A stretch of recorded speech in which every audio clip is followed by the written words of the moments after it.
Hello, everybody. Welcome in, gatekeepers, Moz, you wonderful, beautiful people. You love y'all, love, love, love. How y'all doing? Got my Tigger cup again tonight. Be a Tigger. Don't be an Eeyore. Don't lose your tail. Be a Tigger. Even if you got to fake it till you make it, be a Tigger. How y'all doing? Hey, Ted. Hello, Renice, you wonderful soul you. Jennifer, hello, darling. How are you? How are you? Good, good, good, good. Good to see you. Lindsay, love to see you. She's doing chores. Gosh, aren't we all, girl? You're just running around crazy today. I'll tell you what. But, it's so nice to kick back. And you think about, when you're doing a show, it's like, what time is it? What time is it? I have to get this done. I have to get this done. I have to get this loaded. I have to get this edited. I have to get this posted. What can I find? What can I do? And it's funny how, as you get closer to it, to showtime, if you're doing a specific subject and you're finishing through, like the way I do it, I have to finish through and I'm done with that. There might be specific things in this one that I might go back and, delve deeper into Marilyn Monroe or, Alan Ladd or something else, might come up in the future. But it's also funny how your mood changes. I mean, you're doing this for how many weeks ago? So if we're showing it now, I was probably researching this stuff 6 weeks ago and trying to put together pieces that I could find, and what's interesting, and trying to do a couple of them and back research and dig out, like we talked about last night and everything. But what I thought about today was how your mood changes, and do you get, more psyched as it gets closer to the time where you got to, put showtime, or are you excited about your guest or, the book? Are you, worried about your notes, and like, do you have all your stuff together? Are you sorted? It's different each one, but it's also neat because if I have something like this, kind of like we talked about last night, and I've got a couple of things pre-done ahead of time, so I can research something else. It's hard, man, but it's fun. I love it. I'm not complaining.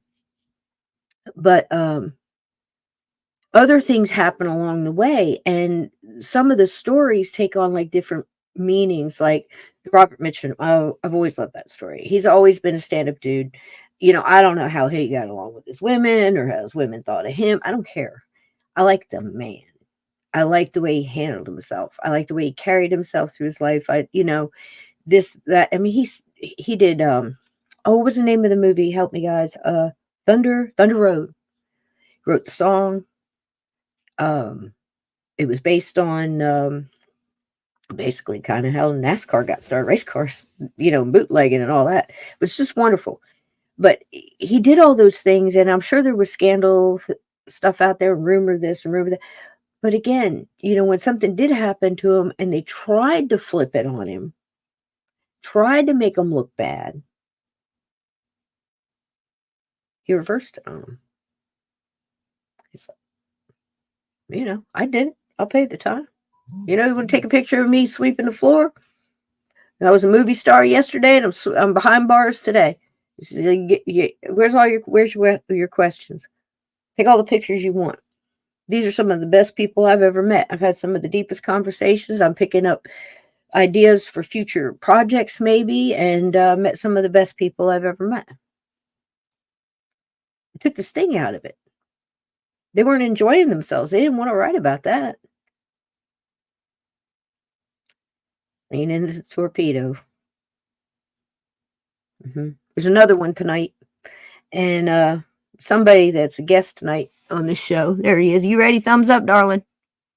If you're ready. If you need more time, give me a thumbs down. Can you hear me? We're good to go. Let's just bring you on in here. See what he's got to say about all that mess. What's up, Bubba? Hey, Mr. Steve Stockton, everybody. Star of stage and screen.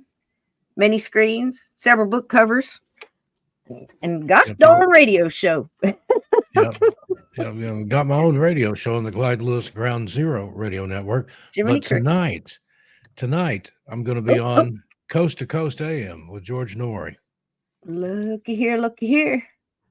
I think I got something about that. Going back, yeah. Hey, we spare no. Are you kidding me? Look at that. That costs big bucks right there. Those it cost me about $5 a slice of that bacon. And that's the show's on tonight from 1 a.m. to 5 a.m. They don't call it coast to coast overnight for nothing. Coast to coast AM. It's on from 1 a.m. to 5 a.m. Eastern time. That's 10 p.m. to 2 a.m. for those of you on the West Coast. But I'm going to be on there in the second half of the show. Oh, very good. Oh, I'm excited to be back. You're totally worth staying up for, and worth the wait. And in fact, since I get done here, I'm going to take a nap and then get up about 2 o'clock in the morning to get ready to go on. Hey, Jennifer, I'm telling you, the paranormal. Everybody thinks the paranormal is such an easy gig, you know. You have to go to bed early, get up early, show people, and the entertainment biz. It's rough. Yeah, it's I got rough. A call and it came up. It ain't easy being cheesy, Burbank, California. No, and they reached out to me. I didn't, bug George Norrie. Oh, they, so nice. I got I'll tell you what, nobody's reaching to me. I wonder why. Radio network out there, and I'm like, who's this? And I didn't answer. I don't ever answer an unknown number. Played the message. It was a senior producer for Coast to Coast. I want to know if I'd like to come back on. So sure. That's so nice. Steve, remember? I remember sitting in my old dining room talking to you about what was her Heather. Yeah, I remember trying to describe her to you, and I said it was Heather like Wade. It was like having a balloon and then letting it go. I don't know how, or something like that. She was just Heather Wade. She was Art Bell's producer, and then Art got sick, and she actually stepped in and took over the show for him. Did a great job, I thought, but people gave her so much absolute hell because she wasn't Art. But to me, she was Art's handpicked replacement. So, but I was on her show. Different feel. It was Midnight in the Desert or something like that. It was one of Art's other incarnations. I was on that, and it was before she took over the show, but she was on the mic that night because Art was sick. Right. I think it may have been the first time that she did it by herself. And during one of the many commercial breaks, Art called in to tell her what a good job she's doing. She had him on speaker. Well, nice. And I said hi to him, and he, that was a good story you told there, Steve. So I was on Art's show talking to Art, but he was calling him. But anyway, that's the closest I ever got to the man. That feels so good. I know. It feels good. I lived in Las Vegas for years and years and years, and he lived, as they say, over the hump in Pahrump. But I never did, I didn't want to just show up at his house. He had a compound out there in the desert. He probably would have shot me or something. But anyway. Yeah, that was a wild ride. I remember her going back to Heather when she sometime around the time she was trying to get everybody rallied to bring all their RVs and their four-wheelers and stuff down to Area 51. She was going to storm Area 51. Do you remember that? Yeah, I didn't hear much after that. What they're going to do? Shoot all of us? That's like the last I remember. I'm not sure. They were going to have a mass group go to Area 51. And that was their thinking. What are they going to do? Arrest all of us? But I don't think it ever got off the ground. But there was a Storm Area 51 movement. Derek, what are you talking about, sweet? Derek's opening portals to Steve. Told him he better close every one of them. If you don't, Derek, I'm going to find you and I will scold you personally myself because it's doing one thing on this show. You don't want to be scolded by Cisco. It's you got to open it, close it. Open it, close it. Open, close. Serato, I'll be here. Leave the portal open.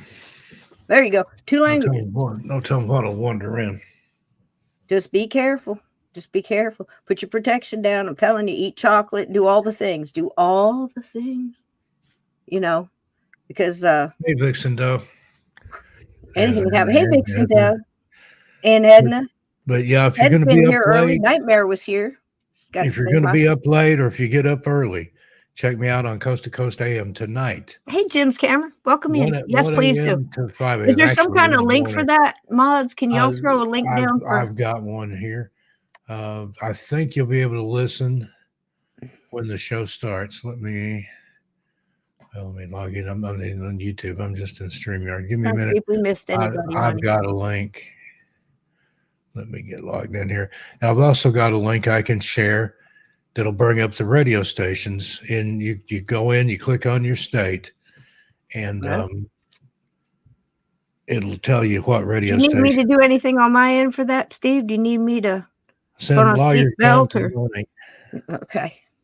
Oh, and on the God, what a link great to the song. show, they have a list of my best-selling books, and there's a link to the book you and I wrote up there. So I'm hopefully excited. everybody out in Go radio get them, land baby.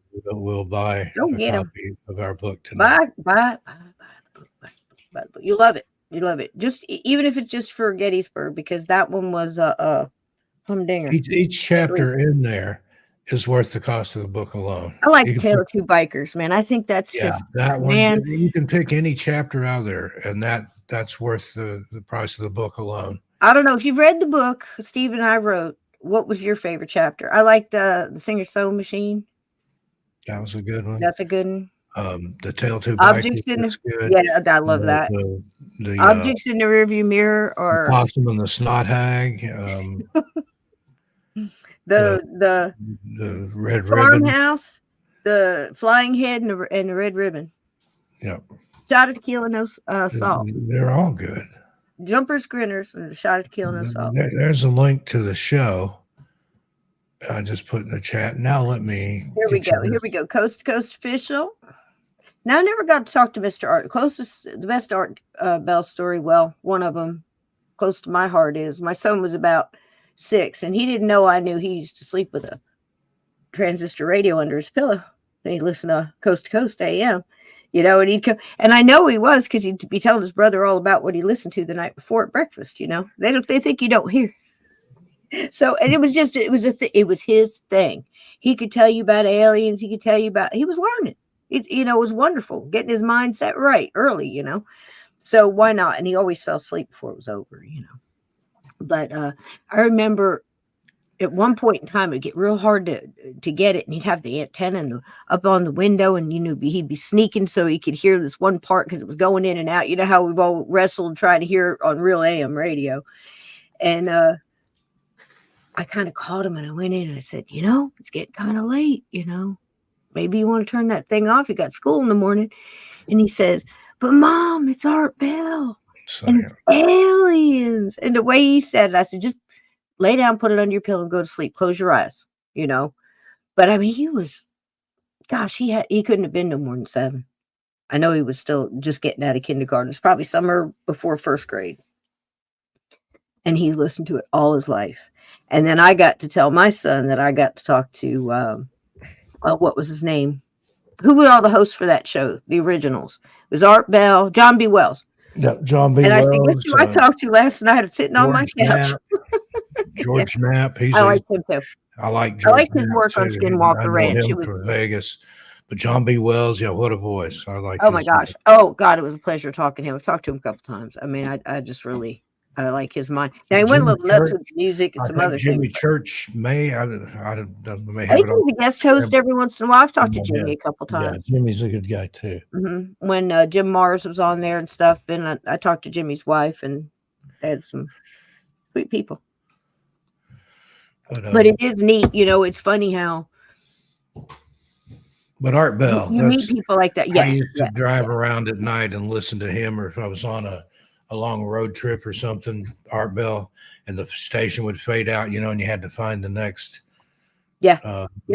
station that he was on. But sneak as a little kid and stick the antenna out the daggone window, and you're in rural middle of nowhere Alabama. That too with a little transistor Sony radio that had a little cube looking thing. Gosh, that's what, to me, that memory, Steve, was kind of almost like a Stand By Me moment, Yeah. Boys will be boys, and, going off fishing. I've got to see them do that, walking down the street, fishing poles on their shoulder and stuff. That's nice.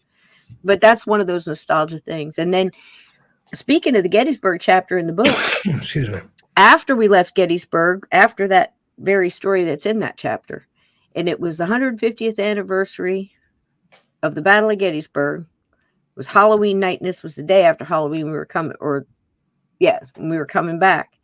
And what we were listening to in the car was the Art Bell, the live Art Bell. Remember when he was on like Sirius XM or something? He Yeah. was having a hard time. He was mad because he didn't have the bumper music he could choose. He didn't have the phone call flow because he had shifted and Yeah. it changed, changed the whole format. And he wasn't getting the calls. And he had this one guy on that just would not. And Art, and he had to let him go because he didn't have anybody. Everybody's still getting used to the format, calling in and getting in. He was so frustrated. You could hear it in his voice. I don't think he did another one. I think that was his last night on that format. Did anybody remember that? He had a couple of good callers, and he was just. But Art. He's like, okay, can you get to running out of time? I'm up against the hard cut here. We got to stop. Yeah, you hear that music swell up because I've been on Coast before, but they have so many commercials. I mean, I know George Norrie's got to eat, but so bad. He'll ask you a question, and you just get started and you hear that. Well, we're talking with Steve Stockton here. We'll be back after these 10 minutes worth of commercials. And you've been, sleep deprived for 3 days. You better you're going to need a bigger cup of coffee there, Mr. Stockton. Yeah. Last time I was on, I think I had a 2-hour slot then. And I probably talked 30 minutes if you took all the commercials and stuff out. That's it. It's a lot of hurry up and wait. It's like being in the military. Speaking of which, I was telling everybody how it's funny how you as you get closer to the time where you're gonna. If you did one every day, I could see how it would be even more so. But doing, 2 lives a week, you're preparing all week and then you get to it and it finally gets here, and how your emotions and your interests and your focus shifts before you get there. Yeah. So all along this way, I've got a couple of things I want to show y'all. But after last night, we were talking a lot about Sharon Tate last night, Steve, and I've been digging a lot into that story, and there's a lot getting uncovered. And remember we were talking about Laurel Canyon? Yeah, you and I on about Laurel Canyon. Laurel Canyon, the address numbers changed. I think it used to be 10,006, but right. But everything that we started uncover with the guy who wrote the book, and then he fast acting cancer gone. Remember that throat cancer, and he was still giving interviews and stuff. I forget his name. McEwen. Scenes in Laurel Canyon or something like that. I'll look it up. Well, if I do, I'll get totally sidetracked. If one of the mods can look that up, it's a Laurel Canyon. It's got a very tie-dye cover. If you happen to see, if you have a minute, throw it up there so everybody knows what we're talking about. But basically, you're talking about Laurel Canyon. We're talking about Timothy Leary with the LSD and population experiments on living human beings. McGowan. I was close. And it's weird scenes. There it is. Inside the canyon, Laurel Canyon, Covert Ops, and the Dark Heart of the Hippie Dream. If you've never read it, I can't recommend it highly enough. Yep. Oh, yeah. So that, amongst other things, we're talking about that connection into, that's it. That's it. There it is, baby. Glare on it, but anyway. And how all the musicians. And go listen to this guy. He did a lot of shows and stuff before they killed him, but he tells it like it is.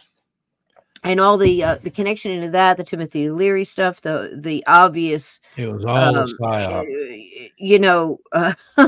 People behind the scenes, all these little agencies people that have an agenda. Doors, behind Crosby, Stills, Nash and Young. Pushing it. Frank Zappa. It was all, every single rock act to come out of that area, they were children of military people, industrial complex, military intelligence. What are the odds that they all show up in California at the same time? Jim Morrison, his daddy was an admiral. He'd never even sang, and then he shows up with 2 notebooks full of songs, and they start. I don't know. There's something. Too many coincidences, and then the whole Timothy Leary thing, the acid, the experiments, the MK Ultras, all of this stuff, all of it, right? Wonderland Studios, which is. And in the Wonderland Killers, up at the top of Laurel Canyon, the biggest motion picture studio that never made anything that anybody saw other than propaganda films. Yep. Who's there now? Didn't we say it was that Jared Leto, I think, owns the house. Yep. Leto. Yeah, that's him. They turned it into a house, but he lives there. Can you And imagine? And people coming out of there saying there was Marilyn people. Monroe would go in there and film Yep. stuff, and Yes, she would. she was And another one that they oh yeah. climbed MK Ultra ties. Judy Garland. Hmm. Um, Hmm. it's very storied and very Well, a lot of people were using scary. honeypots And too. yeah, Go in there and get some information here. I mean that was going so much it wasn't even funny. But all of those connections together, I start digging into Sharon Tate. And I start because a lot of stuff's getting uncovered with, sure enough, here it comes, all the stuff's leaking out, people writing books and showing letters and documents and things. So I was digging into her, and we were talking last night about Polanski and Rosemary's Baby and the whole thing. They were definitely into some crazy shit, trust me. And not just the debauchery and the free love and all that other stuff that Hugh Hefner was pushing to. Again, another one. Another one, guys. If you think that was an accident, the Playboy and that whole story, forget it. All of that was set up for honeypot stuff. Yep, they got so much blackmail on people from the Playboy Mansion. It's not even funny. All of this is going on all at the same time. It's all connected. Yep. So I'm digging on Sharon Tate. Guess where her daddy was? Military intelligence. Mm-hmm. And I was like, it gets to the point where you're just like, boom, boom, boom. And then you think, okay, well, the times there was a lot of people in the military and Vietnam and all this. It's like, stop. Sarah Jane Moore, who tried to assassinate Gerald Ford, she was a childhood playmate of Charles Manson. It's all tied together. I'm telling you, dude, it's getting crazy. So we're going to do one, that one's going to take a lot of research too. It's down the line. I'm trying to get a hold of one or both authors on, as I'm telling you right now, that Vincent Bugliosi book was absolute. It's bullshit. But so I'm trying to get one of those two of them on. I'm holding out, tapping out for that because that would almost be like having a Velisca. That was, Dr. Epperly would be nice because these guys have been really. One of them has been studying this, I think, well, since it happened. Kind of like a Jim Morris type that was kind of around the situation and fell into knew some people and were able to get some inside things at first and just kept going. And very interesting. So, but as far as the Tate thing, we were talking last night about all of these, not just the women, the guys too, of what has to be missing for you to want. What I'm saying is she allowed him to control her completely, put her through all kind of, just stand there quietly while he spoke because she didn't feel worthy to speak, and he'd call her a dumb blonde hag and all this other stuff. Documented multiple witnesses. This is a known thing. And she was very Marilyn type, where she was going off and going to all the classes and pushing herself and trying to read novels and, dig deep into, everything that she did and try to get that, that whole, and she was just willing to sell herself like this, to sell the most precious things about yourself, most priceless, your soul, your self-esteem, your body, your mind, your free will, your freedom.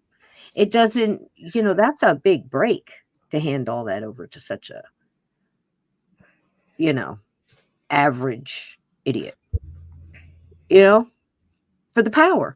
And I was basically saying if he was just Joe Schmo, she met him pumping gas somewhere, I don't think she would have gone off with him. Her same personality and everything, just no money and no power and no influence. She wouldn't have looked at him twice. So that's what it is. She's going out with Jay Sebring. They're at a party. I think it was in London. Jay lived in the house of Yes. Paul Byrne, where Paul Byrne was murdered. Mm-hmm. And Sharon Tate saw, maybe even had a premonition of her own murder. Yes. There Yes. at Paul Byrne's, the house where Paul Byrne died. Yes. It's Isn't that all crazy? connected. It was crazy stuff, man. And so that's what I was thinking about anyway. If we could just sort that and figure, get, raise these youngins to realize, you don't give that away to anybody. That's to value yourself, to value your own life, And don't hand that over to, I'm tired of seeing all these people getting controlled and led around by the nose. I mean, even Rock Hudson, for Pete's sakes. There's this big, what everybody would have set up to say was like at that time, a good example of rough and tumble manhood, the rugged good looks, the dark, tall, dark, and handsome kind of thing, whatever. Unhappy as all get out. Mm-hmm. Living behind a lie. Ironsides, living behind a lie. I mean, so many people. Aaron Burr. But, but he did it too. I mean, he kind of, succumbed and whatever to exchange for fame, exchange for the money, the greed, the material things. And then they never really enjoyed him. It seems like so many of them had such rancid lives. No. So what's it all about, Alfie? I don't get it. You know what I mean? I don't get it, but I'll tell you who does get it. I got to share you something here. Now, Steve has seen this, but this harkens back to what I was talking about before, is how like your mood changes around. So I thought I would share it with you guys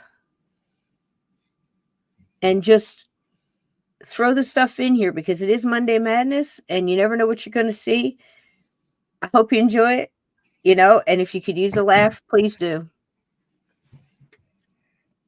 Has anyone heard of Max Miller? Said to be called the cheeky chappy. If you have, here's one of his stories. Heard one about the eagle, just been divorced. Went out flying one day. That's how eagles do. And on the ground, he spotted a dove. Flew down, had a bit of ding-dong with the dove. Little dove lady and said, I am little dove and I've had a bit of love, but I liked it. Still flying around, and on the ground he spotted a blue tit. Flew down, had a bit of ding-dong with the blue tit. The little blue tit lady said, I am little tit and I've had a little bit, but I liked it. The eagle still flying around, and on the ground he spotted a duck. He flew away. The little duck lady and said, I am little Drake, and he's made a big mistake. Hey!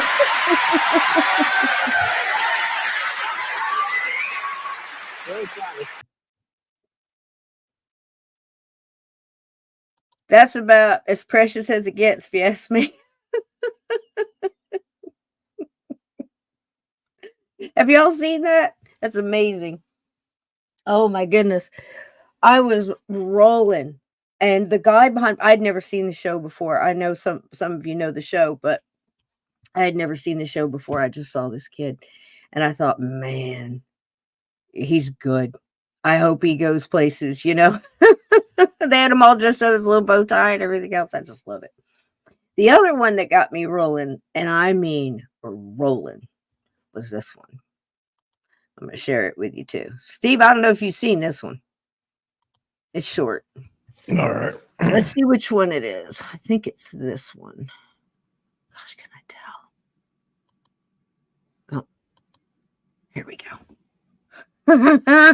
It's precious.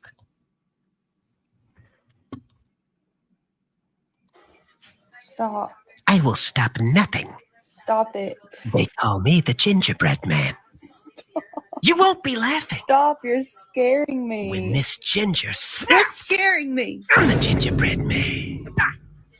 Said The fluffy no. gingerbread man. Run as fast as you can. Stop being ratchet. You'll never catch me. I'm the gingerbread man. Get off me. No, We're done. no.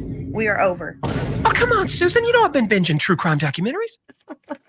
Stop. I will stop nothing. I love it. I absolutely love it. Listen, people, do your thing. Put your cat pictures up there, your videos, your puppies, whatever. And these people, some of them go behind and they overdub them. That was Dusty Dubs, I think. Fantastic job. that looks exactly like Bucephus. And I don't know if you've got cats that do this, but it just gets you going. Gingerbread man, I'm a gingerbread man. It's wonderful. It's absolutely wonderful. Love So it. if you need to watch stuff like that to make you laugh and get through your day, I'll sit, sometimes I'll see something like that and you just completely change your mood. Stop there. Don't look at anything else and go on about your day until it wears off and try another one, because there's some beauty out there. There's absolutely some beauty out there. And at the end of the show, I'm going to show you a little picture of that. But Steve, what else you got going on this week? And then we'll get started. I saved a couple of good ones for you, a couple of star scandals. And you wanted to say something too about Dracula, didn't you? About Yeah, Bill Lugosi, he wasn't scandal free. Later in his life, he was addicted to opium and morphine and other substances, and then went into rehab. He was one of the first stars, big stars, really? to go into drug rehab. And Wow. of course, his career was pretty much over by that time. That's when he hooked up with Ed Wood Jr. and his whatever you want to call his entourage there. But I think Bella got the last laugh to be remembered, Plan 9 for Outer Space and things like that. He'd already passed away, and Ed Wood took stuff that he had filmed about another movie and then made Plan 9. And I think it was somebody's chiropractor. So it was a stand-in for Lugosi Oh, wow. in the last part of that. And there's places where it looks like it's Lugosi, but the guy's got his hand up over his face like it's because Lugosi was already dead, and they used a chiropractor to stand in. But Wow. and Kind of like all these wild stories, But the thing that got me with him, I don't know why it stuck with me so much, but that he was buried in his.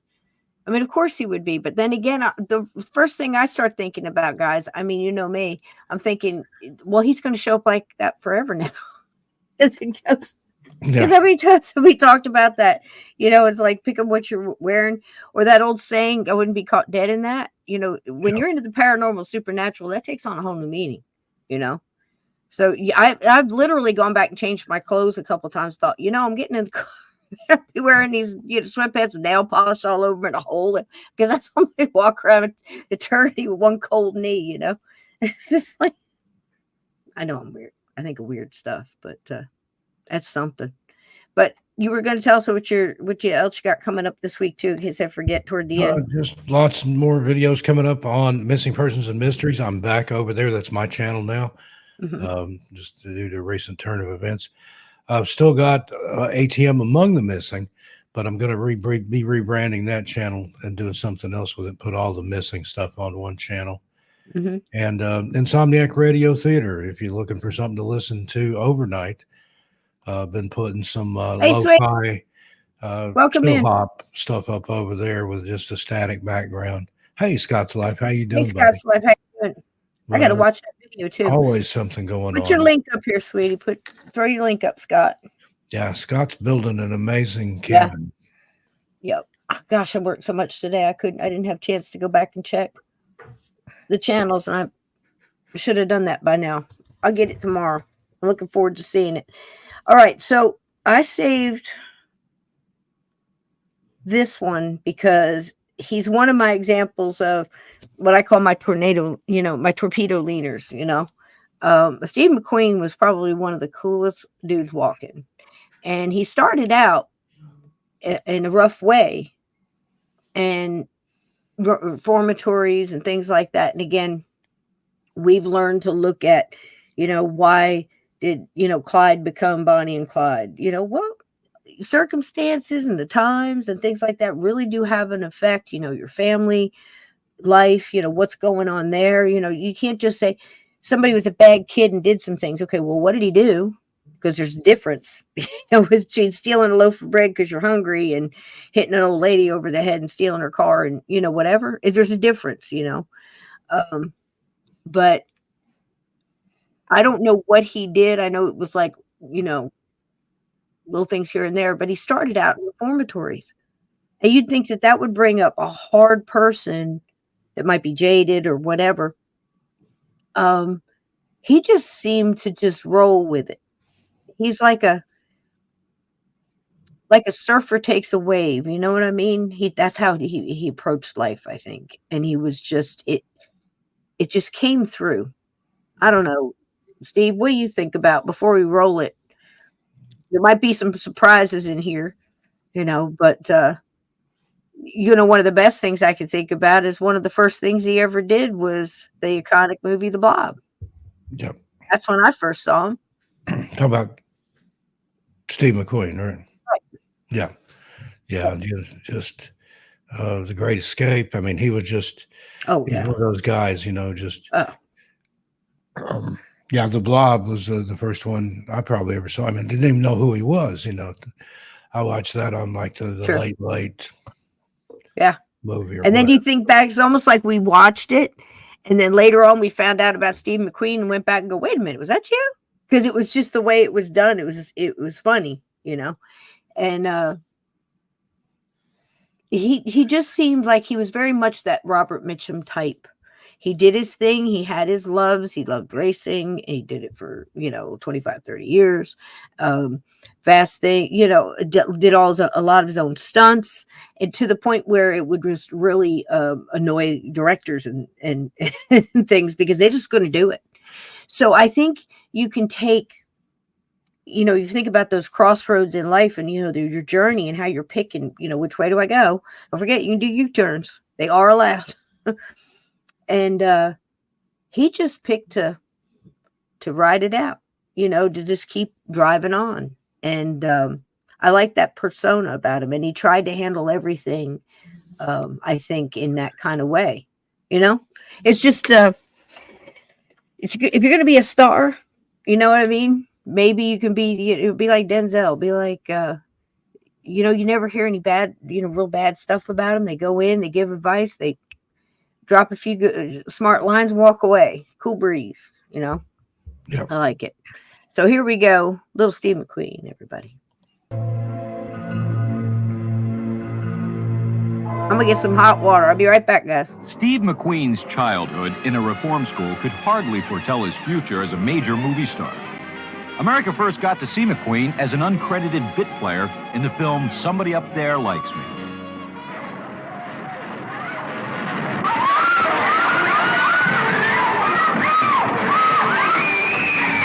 Teenagers see it first, like a falling star from... His first starring role came in the 1958 science fiction movie, The Blob. McQueen, 28 years old but playing a high school student, turns down profit participation in the film for a flat salary of $3,000. McQueen followed the beat of a different drummer. His career would later be filled with unorthodox decisions. This town is in danger. Now, several people have been killed already. Police suspect juvenile delinquents' crime wave. I don't know what kind of a game it is you're playing, kid, but whatever it is, it's going to stop right now. Mob hysteria sweeps one city. Before long, the nation, and then the world could fall before the all-consuming threat of the Blob. McQueen landed the starring role in the TV series Wanted Dead or Alive, playing the role of Josh Randall. He also hawked cigarettes for the show's sponsor. The life of the bounty hunter was pretty rough. He lived hard, and he moved fast. Oh, thanks, Ray. But when I'm off stage, I like to stop and think, figure things out. That's why I smoke Viceroy. And when you think your way through all the filter claims, you come to the cigarette with the thinking man's filter and the smoking man's taste. Viceroy. The thinking man's filter and the smoking man's taste. McQueen's star was on the rise. The public loved his outsider anti-hero quality. In 1960, he is paid $65,000 to co-star in the classic Western, The Magnificent Seven. 777, The Magnificent Seven. My favorite by far. Ride on. We deal in lead, friend. So do I. We're in the same business, huh? Only as competitors.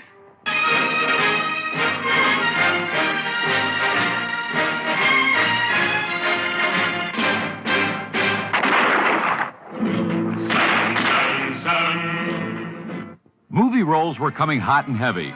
In The Great Escape, McQueen mixes acting with his other great love, racing cars and bikes, even doing many of his own stunts. More films followed. Love with the Proper Stranger, Nevada Smith, The Sand Pebbles, and Bullet. In both Le Mans and Junior Bonner, McQueen insists on doing many of his own stunts. This love of danger and excitement does not make the studio executives very happy.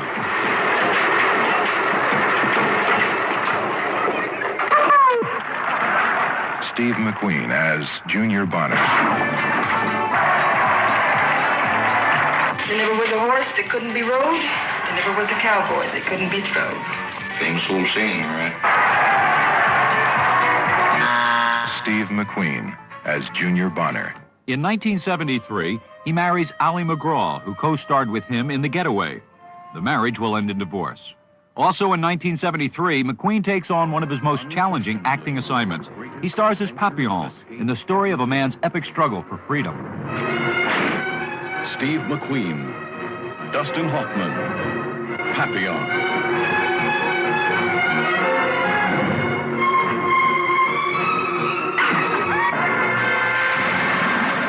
The dangers of escape.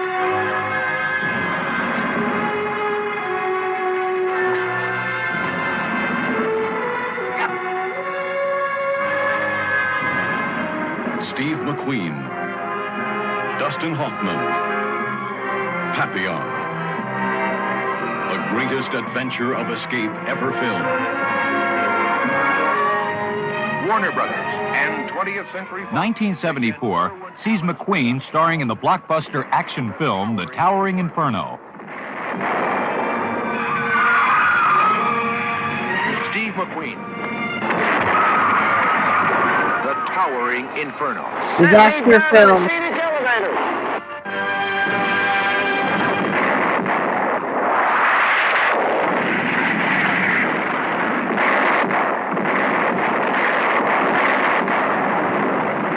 '70s were lousy with them. Towering Inferno.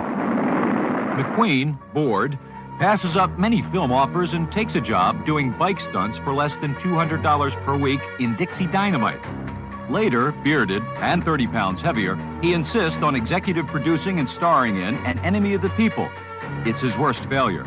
In 1980, he is forced to do Tom Horn, another box office flop. Coming full circle from his TV days, McQueen this time plays a modern-day bounty hunter in The Hunter. But McQueen is feeling ill. He's convinced it's exhaustion from his hectic filming schedule. And despite a fear of doctors, he checks into the hospital for tests. It's not good news. The handsome, rugged actor has cancer. McQueen tries to hide the news, but the tabloids get a hold of it, and it's splashed on the front pages. The doctors believe his rare cancer has been accelerated by his 2-pack-a-day smoking habit. Chances are, if you're thinking things out for yourself, you're already a viceroy smoker. Thinking man's filter, smoking man's taste. But McQueen's cancer was actually caused by the thing he loved most, auto Surprise. racing. For 25 years, he had been inhaling asbestos fibers used in the padding of his protective suits. Combined with his smoking, it was a deadly combination. McQueen is desperate and travels to Mexico, where he unsuccessfully tries many unproven and unorthodox treatments. The publicity causes thousands of cancer victims to surge into Mexican hospitals, while medical publications further exploit McQueen's grim search for a cure. McQueen cannot win his last race. He dies on November 7th, 1980. His body is cremated and his ashes scattered over the Pacific Ocean. He did it his way, Steve. Yep. There he is. Great escape. Well, now Superman's a whole nother story. But let's talk about Steve a little bit. That's what I mean. You know, he did it. Some of the things that he chose, he didn't want to do. He wanted to do motorcycle stunts, $200 a week. Turned down all this big money. Wasn't his thing. He was in it to do it. And that adrenaline junkie kind of thing too. But again, for years, everybody was saying that it was the smoking that killed him. And it was terrible that he did the commercials and all this other stuff. Burl, another one in Magnificent Seven was Yul Brynner. Same thing. And that was what he said, smoking that was killing him. Because he was doing a lot of don't smoke commercials and adverts right before he passed. Yeah. And so they really poured it on Steve McQueen. And here he was just trying to mind his own business. He was living in a little apartment up in, I don't know, in Mexico. And I think Allie McGraw went to help him in the end, didn't she? I believe so. Mm-hmm. And yeah, he didn't need the money. He owed a When he girl died, he had over $30 million. something, yeah. He owed to go. I Oh, wanted did he? to say hi to the Unseen Paranormal podcast is in here. Hey, Eric, Yep. how Here you comes doing? Midwest sliding in here. Hey, Midwest, how you doing? Night Uncommon Watchers, Belief. how Good you to see you. doing? Good to see you. Trusty Turnip Yep. popped in. Yep. And Sandaria Frankenstein, how you doing? welcome in. She Let's used call you to Frankenstein. come to a lot of my live streams. Welcome. Saying hi back. So that was the thing. I just think he deserves to. He was cool breeze, Yeah. you know. Like And you said, he did Magnificent it his Seven. way. He I can reminds me a remember. lot of Paul Newman, another guy, same era, same type Yes. roles, Yeah. also raced cars and things. He just Yeah. didn't Oh, give gosh, a yeah. you know what. Didn't give a shit. Yeah, Best Paul Newman story isn't mine. It's Mario's. So Mario is fixing this guy's nice car. I mean, he got to a lot of times this guy would come and get Mario and take him wherever the car was, and he wound up in this racetrack. And they're eating lunch, and all these people come to join him around this table, and one of them's Paul Newman. And Joanne Woodward was with him. Terry Brown, downtown Terry Brown. He's got a good Paul Newman story. Does he? Yeah. So Paul Newman gets up and he goes to use the restroom, and he comes out laughing. Sits down and tells her what happened. He says, What'd you do? You know? And he said, well, I'm standing there doing my thing. The guy wanted an autograph. And I said, sure. And I turned to face him, beat on his leg. And you see the guy come out of the bathroom shaking his leg and going out the door. It was funny. I thought it was pretty good. But again, it's one of those, sometimes you just had enough, Yep. Love those stories, And you can just tell the people that probably had stories like that.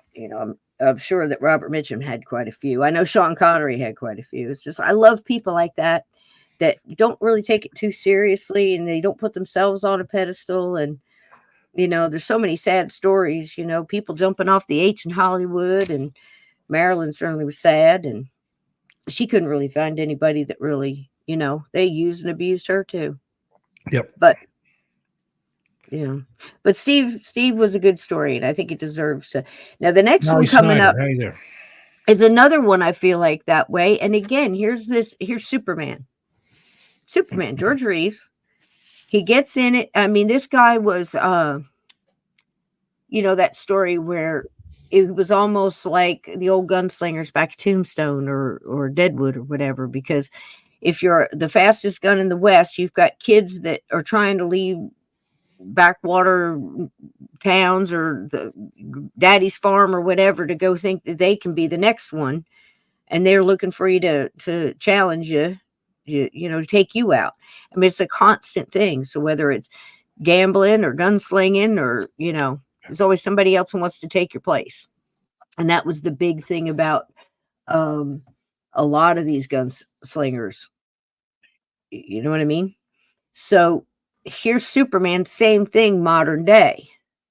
He's on TV day after day as Superman, standing there with the bullets, ricocheting off his chest. And here's this kid. Superman's coming down to the supermarket. It's going to cut the ribbon on a grand opening or whatever it is. Kid shows up with his daddy's gun, snuck it there. And George Reeves very calmly thought on the spot.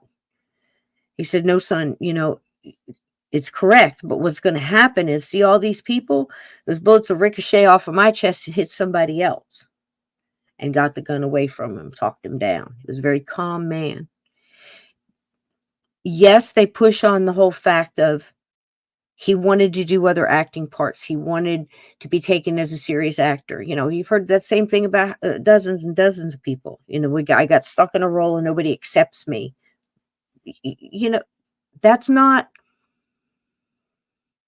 such as a bad thing, if you think about it. You just take that fame and it's the way you work it, I would imagine, because this worked for other people. I don't see that taking out somebody like this guy, but they're telling you in the narrative, he was sad. Everybody thought he was Superman. He was tired of it. No, this guy just made bad choices. he was like he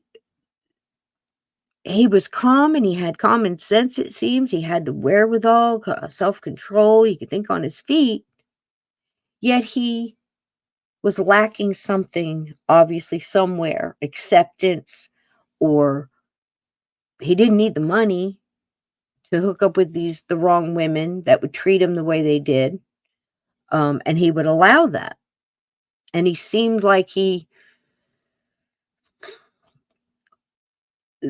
these women that could take him or leave him, so maybe he wanted the one that he couldn't get. Maybe it's that, but it seemed like he had a low self-esteem when it came to that area. And I think that's what got him in trouble, because I'm not buying that he committed suicide. There were so many strange things in this case, from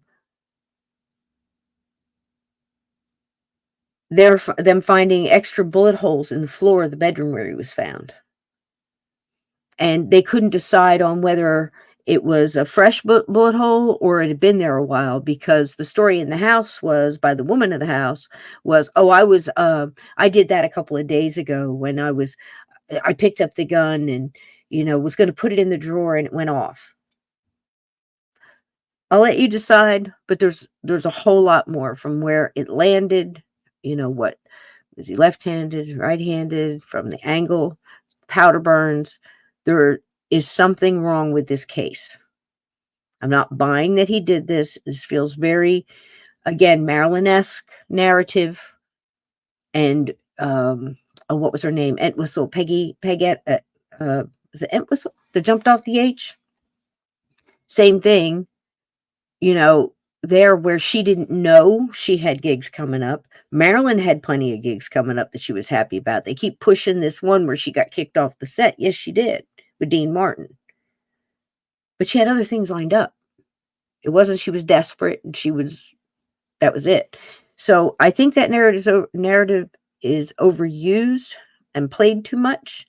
And something stinks in Denmark. We'll let you see. You decide. What are you guys saying? Do you see what I'm saying? Scott, hey, thanks so much, babe. I appreciate you being here.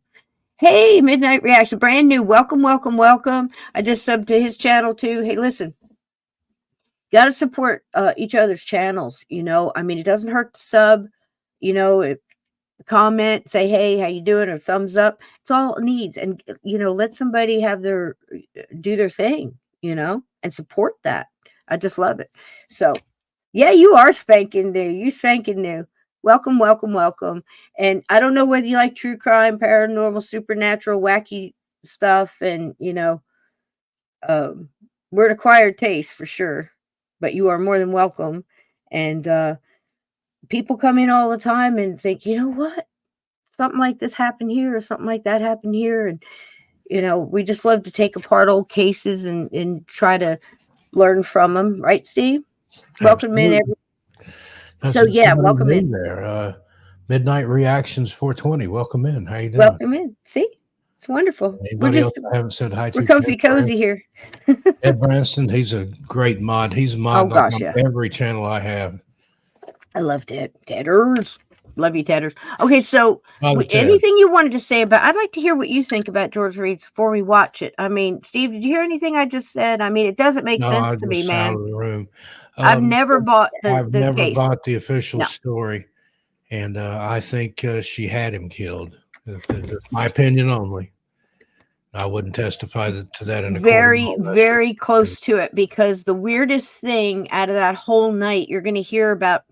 I don't know how in depth this one goes. I have another one too that's a little bit, so I'm not sure which one this is. About the porch light, pay attention to that if they talk about it. Yeah, if they talk about that. I don't know if this one gets in depth, the other one might, but I've got another little piece for him if this one doesn't. But there's so much about this case. And again, I do not buy the fact that he was ready to take himself out and he was sad about being Superman. He could have dropped, he was doing all kinds of stuff. Let's just listen. This one ticks me off, Steve. I just can't. Yeah, I know. Here we go, buddy. I'll try to be quiet. Born in Ashland, Kentucky, the son of a druggist, George Besselo, alias George Reeves, alias Clark Kent, became forever known to millions as TV's Superman. A former amateur boxer who later became an actor, Reeves' first major screen appearance was in the 1939 classic Gone with the Wind, playing one of the Tarleton twins. He started acting using his real name, but it was Jack Warner who convinced him to change his name to George Reeves, just in time for the credits on Gone with the Wind. He then landed a one-year contract with 20th Century Fox, appearing in Blood and Sand opposite Tyrone Power and Rita Hayworth. More films followed, including the Charlie Chan mystery Dead Men Tell, starring Warner Olin, followed by Men at Large. He co-starred with Lloyd Nolan in Blue, White, and Perfect, a Michael Shayne mystery. By the mid-40s, his Fox contract behind him, he appeared in a string of Hopalong Cassidy westerns. Can't do it. I got to say something. I just want to say this. I knew you would. Any man that looks that good in a suit, you know what I'm saying, is not taking himself. I'm just saying. He deserved better. These, oh. Leon. Here, Hoppy, what'd you find? Enough here to send Hardin and Brass to the pen for 20 years. These are the cattle contracts sent to you, Barney, and the other ranchers, and stolen from United States mail. Which will Barney and his friends see this evidence. Come on.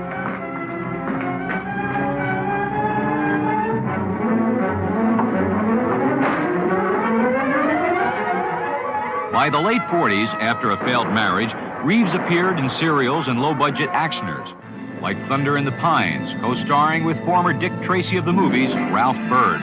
While working for Columbia, he played a heavy in the 1948 film Jungle Jim, starring Johnny Weissmuller. During that same year, Columbia was also producing the first Superman movie serial, not with George Reeves, but starring the first actor to portray a live-action Superman on screen, Kirk Allen. I can be there in 30 seconds.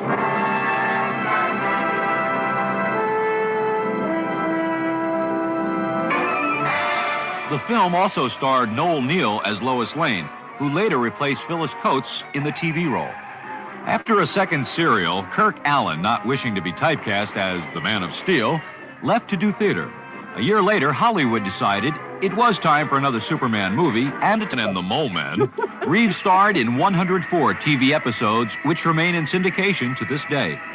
Blakey, don't. You just get a few years for the jewel robbery, but for this... That's the chance I gotta take.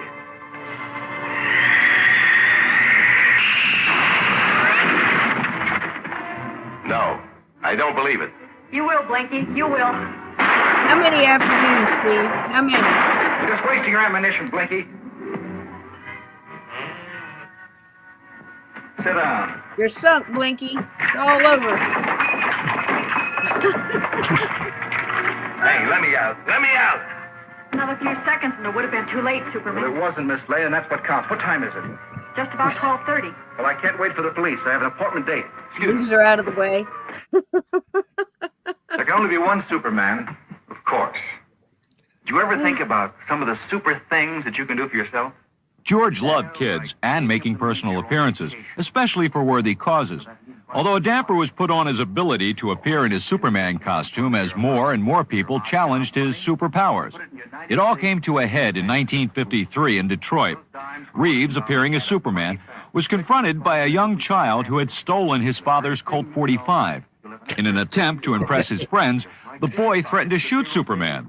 Reeves, thinking fast, talked the child into giving up the gun, explaining that the bullets would bounce off my chest, but they could ricochet and hurt others around us.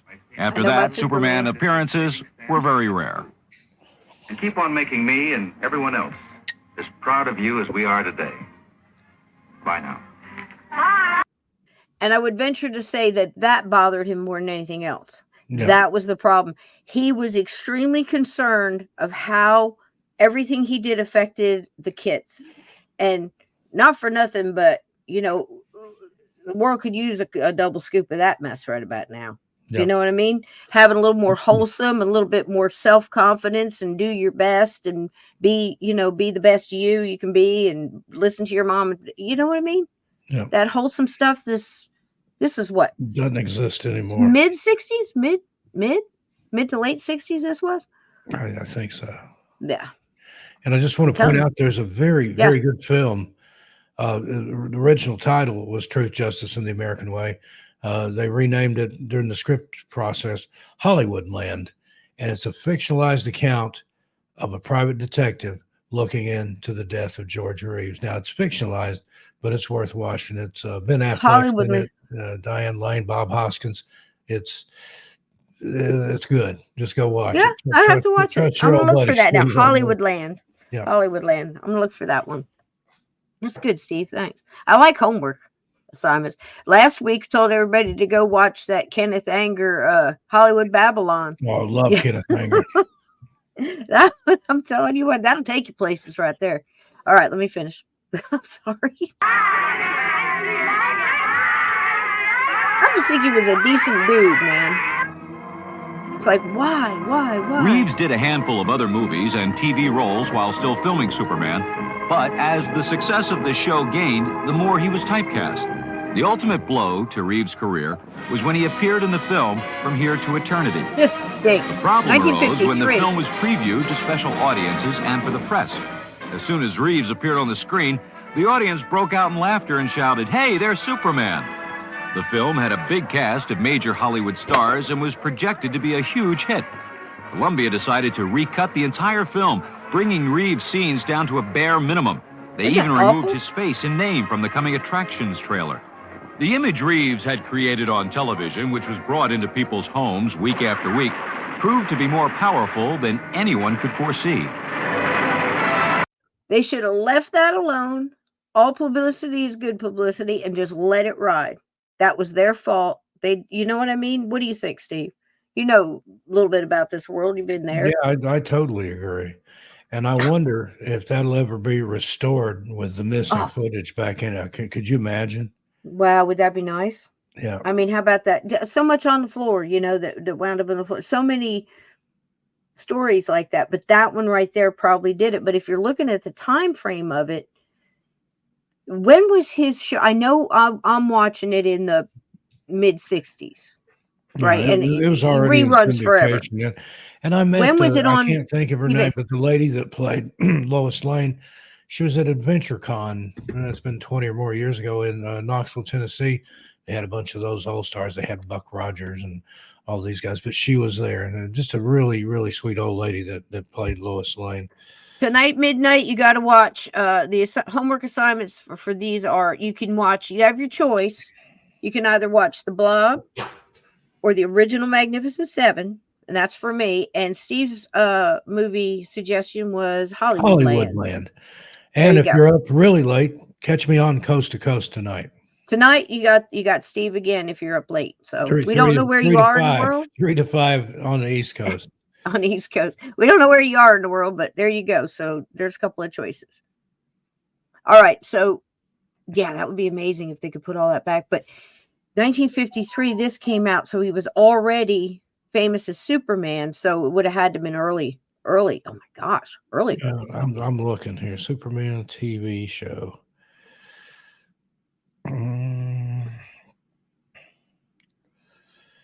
The final episode date was April 28, 1958. So by the time you and I saw it, it was well into syndicated reruns. Yeah. Okay. So again, I would have left it alone. Noelle Neal is the lady that I met. Not a smart move. Jack Larson, the guy that played Jimmy Olsen, I met him too. No, did you? I was like Jimmy. And there was a lot going on that set too, and it's not even worth mentioning. But the thing about this is to figure out where the breakdown is. This would have been a blow. This would have been terrible. Began here he is in this in big 1951 in California at RKO. And then 51? Began filming in 51 and then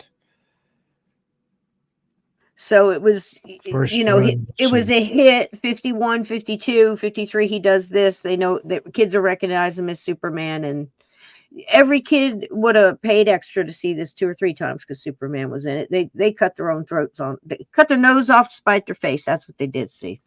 That's a perfect example, In 1957, Reeves finally landed a non-Superman role in Disney's Westward Ho! The Wagons. Billed Love sixth her in the stuff. credits and forced to wear a beard and a mustache, where by now the whole world knew him as the definitive Superman. The superhero of all time. Able to leap tall buildings. It's a bird. It's a plane. It's Superman. Wherever the target is danger, into the fray leaps the mighty man of steel, racing with supersonic speed to exploding excitement, bolting fearlessly into violence and villainy. No human onslaught can stay him. Super invincible, zooming out of the skies and crashing through into the very teeth of hair-raising peril. A towering hero booming with super action. There's something special, Midnight, no doubt. Crashing through. His only shield, his super body. At every turn, slamming into breathtaking hazards. The superhero of them all. Faster than a speeding bullet. On June 16th, 1959, Here it America comes. learned the shocking news. George Reeves, the man who everyone thought of as Superman, was shot dead. It all started earlier that evening. Reeves was home entertaining friends. Saying he wasn't feeling well, he went up to his bedroom. Shots were heard, and he was discovered dead on his bed. The official verdict was suicide.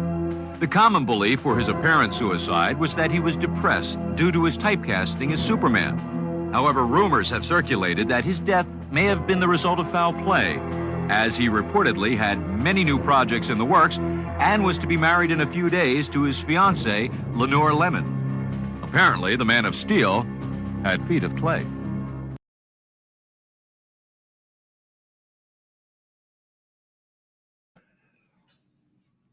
And I remember that rumor that he had killed himself. He thought he was Superman and had tried to fly out of a building. And that couldn't be farther. Couldn't be further from the truth. That was I the just had to figure stop this for a second. Sure, this is just one shot, but just saying, woman to woman, that woman right there, she's trouble. she's and look at him.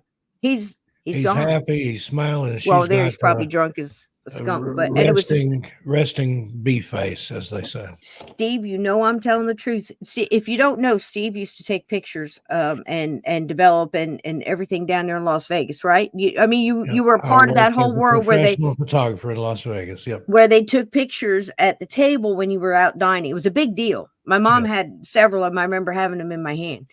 And they'd go out and eat, and then somebody go around and take the picture and sell it to you, put it in a little paper cardboard flip frame with the logo of the hotel on it. It's a big deal. $50 for it, yeah. It's a big deal. Racket, but and I know this people isn't that one. started that, and that had the concession for all the casinos in Las Vegas, multimillionaires.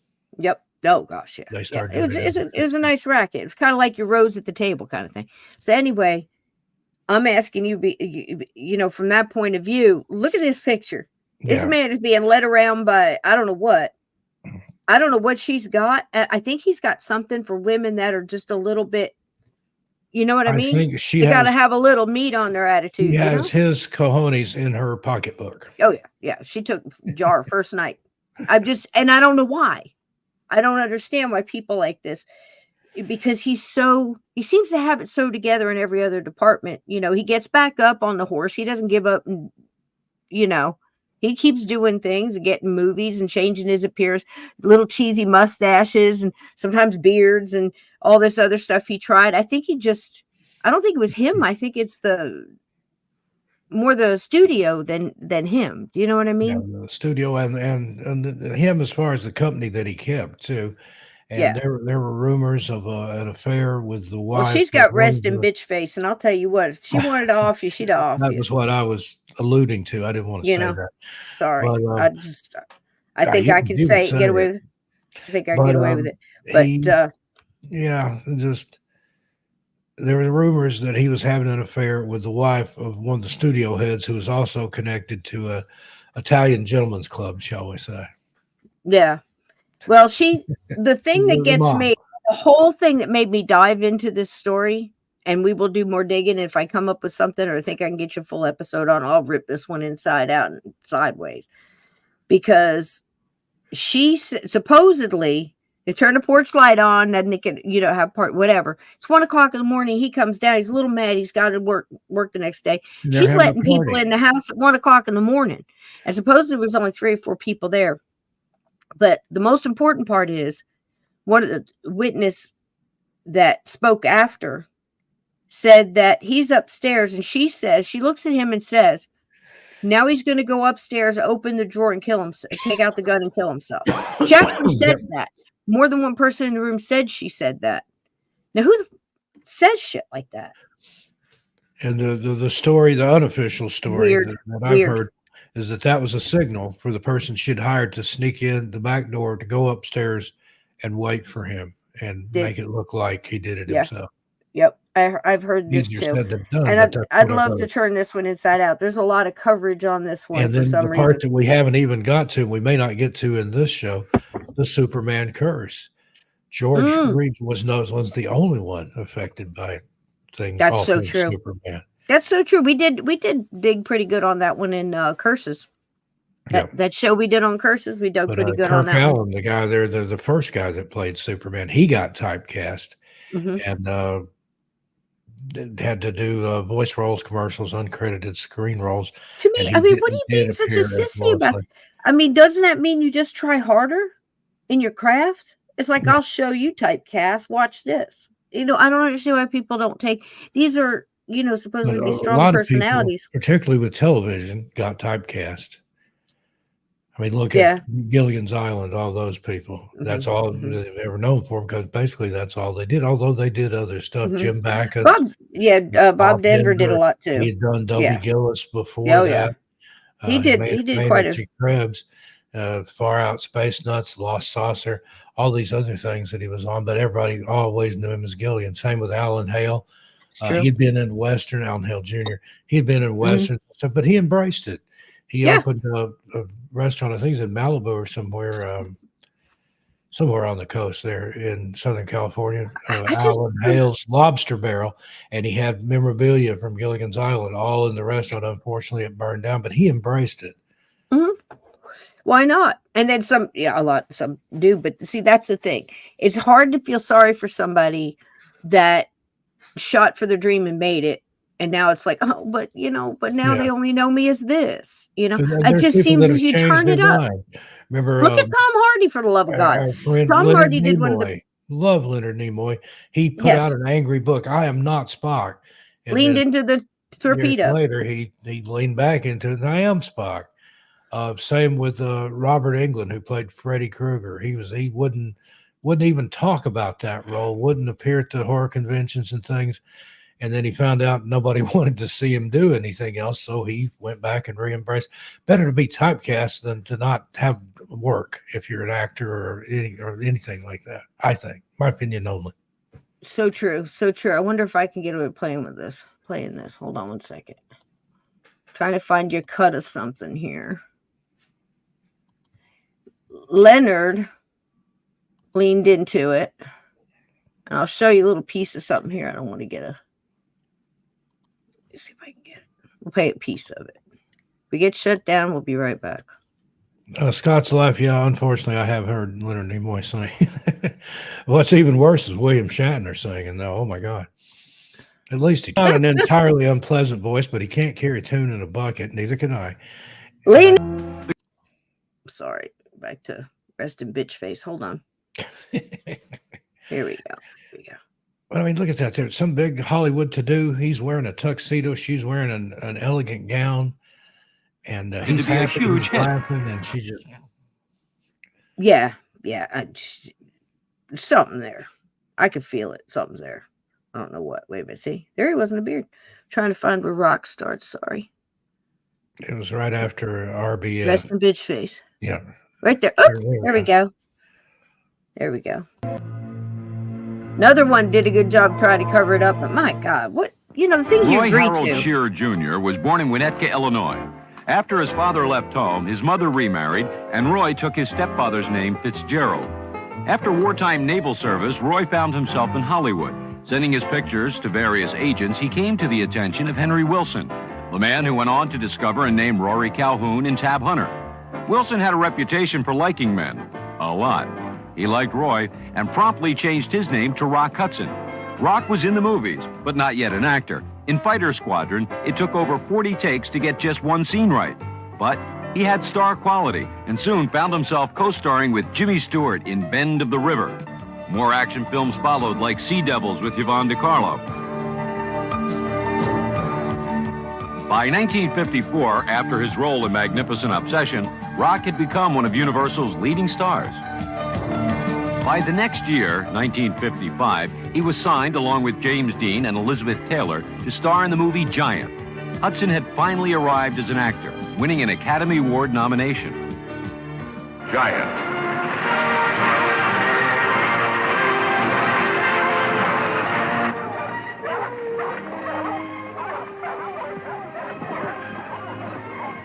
Rock Hudson, born to tower over 1 million acres.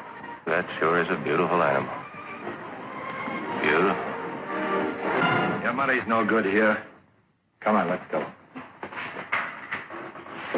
You two. Hold on a minute.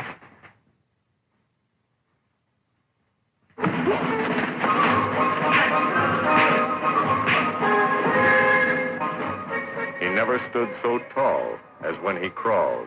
Elizabeth Taylor, the gently bred bride who became a lady.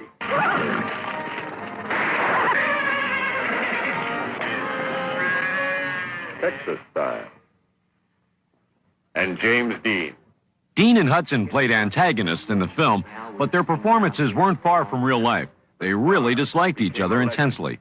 Dean felt Hudson was a poor actor. And on the other hand, Hudson thought Dean had a poor attitude and was constantly upstaging him. It's hard not to wonder, given what we know about both stars' sexual proclivities, if there was something else going on, not totally related to acting. The situation got so bad that Hudson was overheard saying he wished Dean was dead. When the news came shortly after the filming of Giant that Dean had died, Hudson blamed himself and fell into a deep depression for a few days. I don't know. Is it... I'm sitting here tonight. Should I say this or not say it? Does it need to be said? Does it need to be said right now? But I'm watching this, and I'm watching Elizabeth Taylor, and knowing how she was, it must have been a hard movie for her to make, knowing that both lead men didn't have nothing to do with her. I'm just saying it must have killed her. That's why she looks like, I just got to get out of here. You know, maybe I should just marry Richard one more time and just fix this. You know what I mean? She was a mess. She thought a lot of herself, you know, Liz Taylor. But then her and Rock Hudson went on to do a lot of things together. Right, right. I just think it's so funny because in reality at the cafeteria, neither one of them, you know what I mean? Normally she would be in control of the entire, you know, and work and all that, you know. It must be, I don't know. I just had to think about it. It's real life, right? Let's see. You always did look pretty. Just pretty not good enough to eat. Wait a minute. Oh, you Tessie, Vic. Tessie's no cook. Terrible fight And scenes. all the people. Terrible. Sweet and strong, bad, beautiful, but busting with Texas life. Look at her. She's all intrigued. She about followed him. You should have shot that fella a long time ago. Now he's too rich to kill. Warner Brothers proudly returns to the screen, the giant of them all.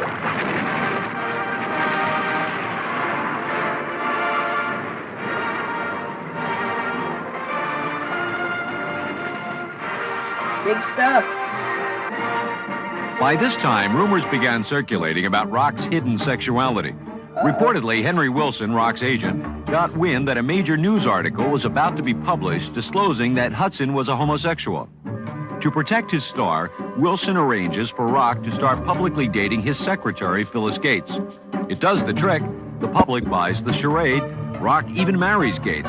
But it's a marriage of convenience, and they are divorced 3 years later. With Rock's macho image intact, he stars in a highly successful series of romantic comedies with Doris Day, including Pillow Talk, On Through, Send Me No Flowers. Then Fox asked Hudson to host a film compilation as a tribute to the late Marilyn Monroe.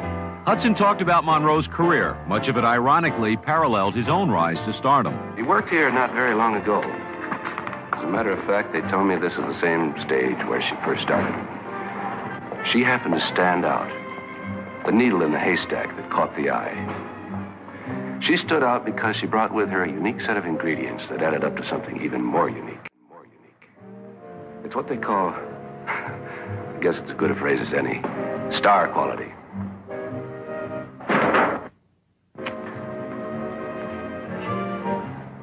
So many things it can do. This magic quality that makes a star. It can bring tears to the eyes and laughter to the lips.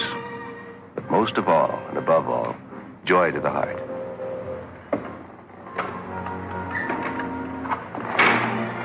Marilyn Monroe. Although still popular, Hudson's films were becoming bland and predictable. Lightweight romantic comedies like Man's Favorite Sport with Paula Prentice, and Strange Bedfellows with Gina Lollobrigida and Gig Young.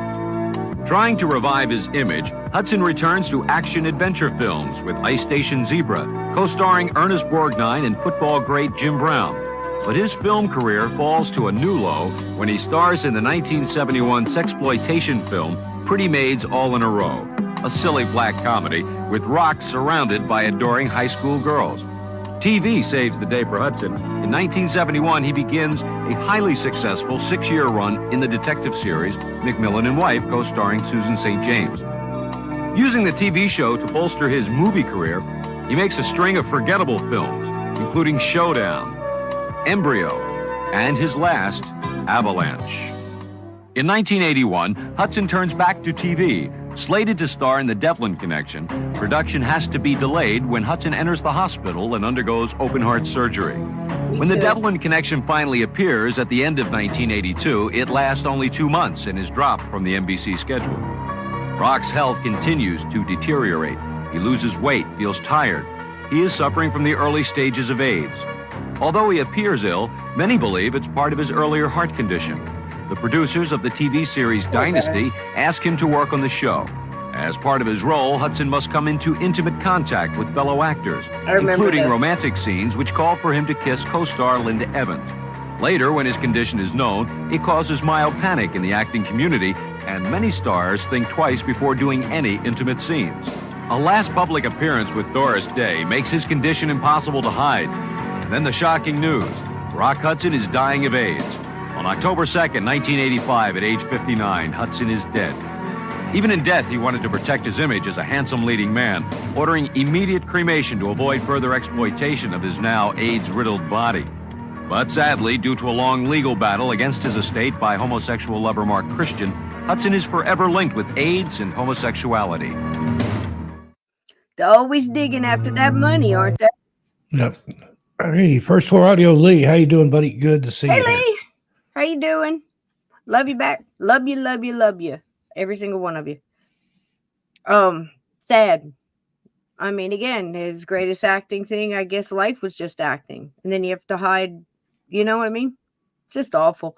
And they're always at the end, Steve. They're all the family and all the hangers on and the entourages and the all digging after that money. Another unprovoked solicitation of Dunkin' Donuts coffee, ladies and gentlemen. There you go. There you go. Duncan, let's talk, okay? We live on Dunkin', you know. I don't know. That just makes me so sad because it was such a big part of, I guess, you know, teen years for me, because McMillan and Wife loved it. Loved that show. That was part of one of those blocks. What was that called? It was like the Friday night. There was 4 or 5 different things. Like Columbo and McMillan and Wife. Cannon said that one. What was the other one? Guy on Horse. That was a good one too. With Dennis Weaver. Dennis Weaver. McLeod, was that? Yeah, McLeod. That was a good one. I liked him. There was one other one too, wasn't it? Some wildy one. Mannix? Was Mannix part of that? I don't know. I think it started out part of that. It was the NBC mystery movie. Okay. And it had, let's see. That's good stuff. Would be great if we could share some of those. Wow. It had Banachek, Columbo. Yep. Cool Million, Faraday and Company, Heck Ramsey. Some of these didn't make it. McLeod, McCoy, Quincy. Remember Quincy? Oh, God. It was Quincy. murder. It was murder. Yeah. I remember Quincy. Lanigan's Rabbi. Some of these I don't even remember. Banachek, that was George Papard. That was a good one. My mom had the hots for him. That's a fact. Yep, I remember that one. A wheel series or an umbrella program that rotated several programs. Let's see. Yeah, Jack Klugman. Yeah, Jack Klugman. He did a thing I'll always remember. He was Richard doing Boone, this. Heck Ramsey. I forgot all about that one. Richard Heck Ramsey. Yeah, Richard Boone.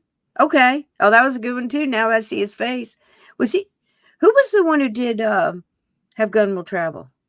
Have Gun Will Travel. Name of man. Well, who did that? Who was the guy? I used to have a T-shirt when I was a little kid that said "Have Gun." Have Gun Will Travel. Who did that? Anybody remember the actor who played that? Oh, Paladin. That was it. Paladin. Yeah. Paladin was Richard Boone. That's what I'm saying. I think it was him, wasn't it? Yep. Okay. And when did Grizzly Adams come in? Was he just a movie, or was he a one of those? I think split that started shows? out as a film, and then he got his own series or something like that. That really was a brilliant way to test stuff. Throw it out there. Are they going to like this? Going to like that? But Quincy did a thing once. He had these great little monologues. And he remember he lived on a boat. He was, real playboy. He always had a different girl on the boat and just living, loving life. And he was an ME. He was a medical examiner. But he did all the other stuff too. He went around and did the investigations and just all of it. The arresting. I mean, he did all of it. Anyway, he's standing there giving this monologue, and he's giving this a little thing about money. And he's holding up a dollar bill, and he's standing across the room. He's talking to his commissioner, I think, who was always like the antagonistic. They were always having their little battles, and because Quincy was so rogue. And he holds up the dollar and he says, "Describe to me what you see." He says, "I see you standing there holding the dollar bill." He said, "What else?" He goes, "In an office." He says, "Okay." And he gets right up close to him. He holds the dollar bill right close to his eyes. And he says, "What do you see now?" He says, "I see a dollar bill. I see George Washington, a dollar bill." And he goes, "That's what happens when you get too close to money." That was Quincy. That's all you can see. So, leave it to Quincy to give us our theme for this, because apparently money will make you do anything. It's crazy for the fame. Love me, pay attention to me, tell me all these things. I think these are in a large amount of them, it seems to me, are very broken. And Joanne Yodagirl mentions Kolchak, the Night Stalker. That was one of the best. Yeah. Loved that show. Mm-hmm. Absolutely. They gave that up. They said, "Oh, we think we've covered everything." I mean, they had your vampire, you had your headless biker, you had all kinds of stuff. Yep. Wow. Yeah, the headless. Oh gosh, remember that one? Night Gallery, Rod Serling. People love the Twilight Zone, but I like Night Gallery. Night Gallery more than I did Twilight Zone. That's just me. Remember when we showed that one on Monday Madness, and one of the name of the show was The Sin Eater, and it was Richard Thomas from the Waltons, and I forget that lady's name. She was a very Broadway actor. She was extra, if you know what I mean.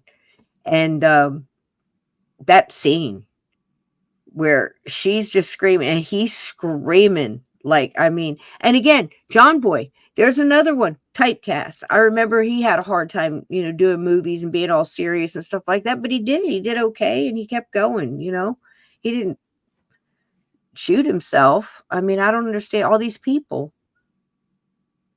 If they're lying about one, Steve, obviously they are. These people can cover up. People with power that can shift these things, and they're doing it today. The biggest one they told a lie about is this girl right here. Another one that was broken, could never be happy, married the most obscure choices for husbands I've ever seen. And the whole thing, if you think about it, she wants to be with somebody she can have conversations with, these deep conversations. She had a genius level IQ. She did. Absolutely. She really did.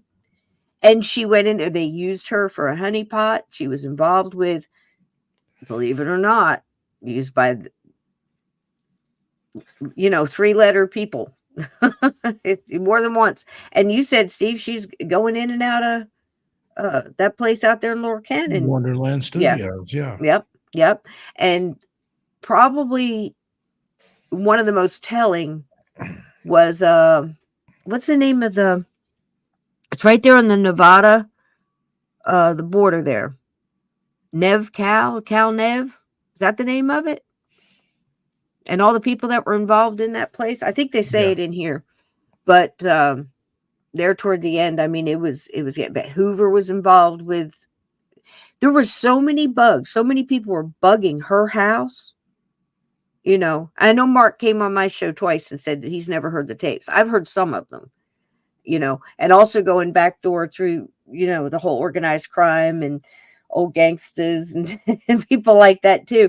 You get to see other sides of other doors that they didn't even know were down the hallway, So, and that comes back, a lot of that information comes back around. But so many things she was involved with. The reason she hung out with Dorothy Kilgallen, where they started talking in the first place, they met with the Kennedys. Yep. They're all sitting there talking, and they're talking about UFOs. And they're talking about all the sightings. And I've read the CIA documents on that. You can do it too. This stuff is being released, and you can look through and see all this stuff, and pieces are popping into place, boy. This is insane. She's part of this whole Kennedy spiderweb, which is why I brought back the Mark Shaw interviews and everything else. So if you haven't heard them, listen to them, because we're coming up and slowly revealing some of this information going into one of the greatest mass illusions they have ever pulled off. And in fact, there's been a few. The CIA.gov, they have a repository of FOIA documents about Marilyn Monroe. Read them. It'll blow your mind. I have. Blow your mind. I have. What I tell you guys, I research, because you can't believe one person. And I don't even have time for, I'll try to grab snippets here and there from interviews and podcasts and stuff. And look, I get stuff wrong. But in the first 5 minutes, if you're only giving me secondhand information, Eric, see you later. Points. Unseen Paranormal Podcast. Hey, baby. I love you. I love you. Love all later, around, all the fur babies too. So, if you're giving me bad information in the first 5 minutes, and I know it's based off just some secondhand stuff that maybe was in a book that's been told, everybody else knows is total garbage, you're not digging, you're just regurgitating, and I think a lot of this Hollywood stuff is the same way, and you really have to go in many different directions to really get the true story. Steve does it, and his crew, everybody there, are missing people. And it's very hard to get that information. And it's also has to be done delicately, because family members, are involved. Family members come into the chat. It's not an easy thing to do. And then you got cases I've covered, and you want to dot your I's and cross your T's. Yeah. And make sure. And the internet, it's like Newton Minow said about television. It's a vast wasteland. You can find conflicting opinions on anything. Yeah. And you have to dig. Where possible, I've talked to actually family members, but that's a delicate thing. You don't want somebody that's, open old wounds if somebody's been missing and they don't have closure or whatever. The last thing they probably want to do is talk to me about it. Respectful. But I've had people approach me and say, "Would you cover this?" Or, my uncle went missing. Can you look into it? And I don't do the boots on the ground stuff, but I have in the past. Participated in search and rescue stuff as a volunteer. But you have to think that a lot of these cases that I cover, even stuff from decades ago, they still have relatives, family members, several generations up that they don't know what happened to Uncle Ed or whoever, and you got to be careful. Steve, as you're talking, it's coming into my head, and I don't know why we didn't think about this before, but I'm getting some ideas on it's a good idea, a possibility for a splinter off on your show is to take cases that are willing and get something like a double blind, kind of do like the Black Vault, but have all our connections, medium psychics, whoever's willing, put your feelings on it and put it all in the hopper. I You had know what I mean? somebody comment that anonymous today on Missing Persons and Mysteries, said you ought to talk to some of these psychics or remote viewers. We need to start setting up a group and just see what they have. Everybody willing, sign up here, be willing to take the stuff, tell us what you need and give us your feeling on it. Let's put it in the thing and see if we can get somewhere with it. And it would be wild if you send it out 20 different people and it comes back and half of them are saying the same thing or the same spot or something else. I think we need to do that, Steve. And of course it would be on a case-by-case basis, both parties willing on both sides. Somebody commented 8 hours ago, maybe you can use famous psychics who work with the police to find missing people's remains. I know a lot of them. And we've done it. We've actually, I've had people that pendulum dials and things that are they need to go look here. Dan Baldwin in here. Place the Superstition Mountains. That's what he does. There's a culvert. There's a go look in this area. There's got to be a network of. Do you see what I'm saying? It wouldn't take that much. Even the airlines, they have a number that you can call if you've had a premonition of a plane crash and things like that. You can call, give all your details and stuff, and they'll check into it. I'd like to filter it through, and I'm thinking about, maybe some of the educated spirits they got down there at the Hoover House wouldn't be a bad thing to tap into with that as well, because we can put it on the table, because they'll go get. You see what I mean? You heard the other night, we did a radio show with, tell about that, Steve, a little bit about the. Yeah, I've got a weekly radio show over on the Clyde Lewis Ground Zero Radio Network. My show's called Everything Out There. It airs from 9 to 11 Sunday nights. And had Jim Wyrick from the Hoover House and Cisco join me. And that was this last week's episode. It was spiritualism at the Hoover House. We talked about table tipping and among other things. It was a fascinating 2 hours. It's always fascinating. I've had a lot of guests. Cisco's been on there a lot, but check it out. It was just, let me put a link in the chat here. Now I think they put it behind a paywall. But and the thing about it was we were stuff after a couple of weeks. We were talking to Steve and telling him how the spirits and spirit guides and everybody there, depending on who's in the room, of course, that's who your guides come with you and blah, blah, blah, and so on and so on. They tell two friends and they tell two friends. So basically they've gotten used to working with certain people there that it's a simpler task to reach out and say, go get his mother. Like we did with you, Steve, right? Can you go get this person? Can you go get the nanny so she can recognize and have them reach in and whatever, comfort, whether it's through energy or whatever, and they'll go do it. So we do something like that. We need to talk about it, Steve, because here's the thing, the connections that we have, and, talk about verified and validated, forget about it. I mean, at this point, these people are the shiznit, and they're already doing it on their own in a lot of cases where they're working one-on-one with. If a psychic can solve the case, then, and I often say that if I can bring one person home, or worst case scenario, give one family closure, then I'm doing what's been laid on my heart to do. That's why I do all this. We need to do it. I think it'll work. There's a link to the radio show. Here we go. I think that one, the most recent episode, it's behind a paywall, but if you go that link over on the site, it's got all the iHeartRadio and Spotify and everywhere else. They release it about 2 weeks after the fact. But if you want to join the premium, join through my link there. And it's there you go. Aftermath Media. They've got some good shows over there, not just mine. They've got a ton of stuff, including Ground Zero with Clyde Lewis. There you go. All right. Something else just popped into my head too. We'll talk on that, Steve, and see who's willing, who wants to. I mean, it would have to be on their time. Say, hey, we'll give you something, and take a week, whatever, and give us back your results, and no pressure, and totally anonymous. The other person's not going to know what the other. You know what I mean? Just like the black ball, the one that we said. Are you frozen? Oh, you back? No, I'm here. Maybe I was frozen. I don't know.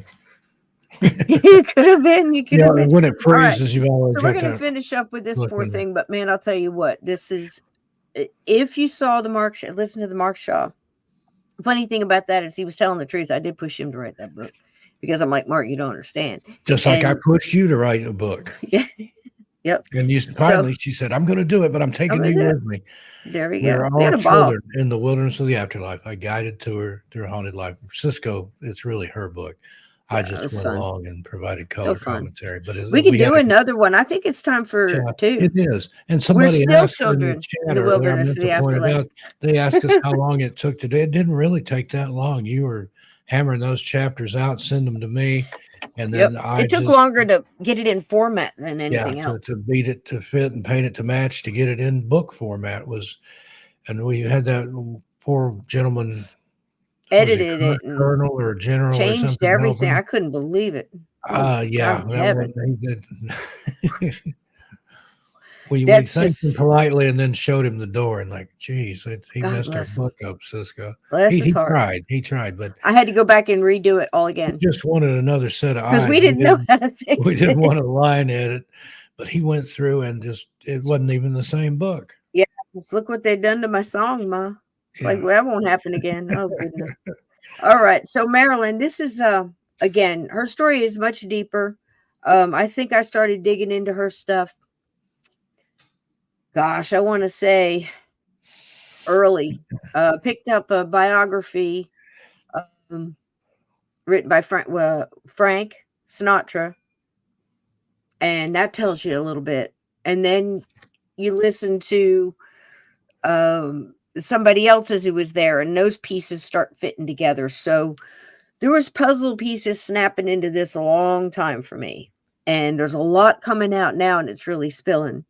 So that's why when I was talking to Mark, I was trying to tell him, Mark, you're not going far enough. It's not, I think this one did it for this reason.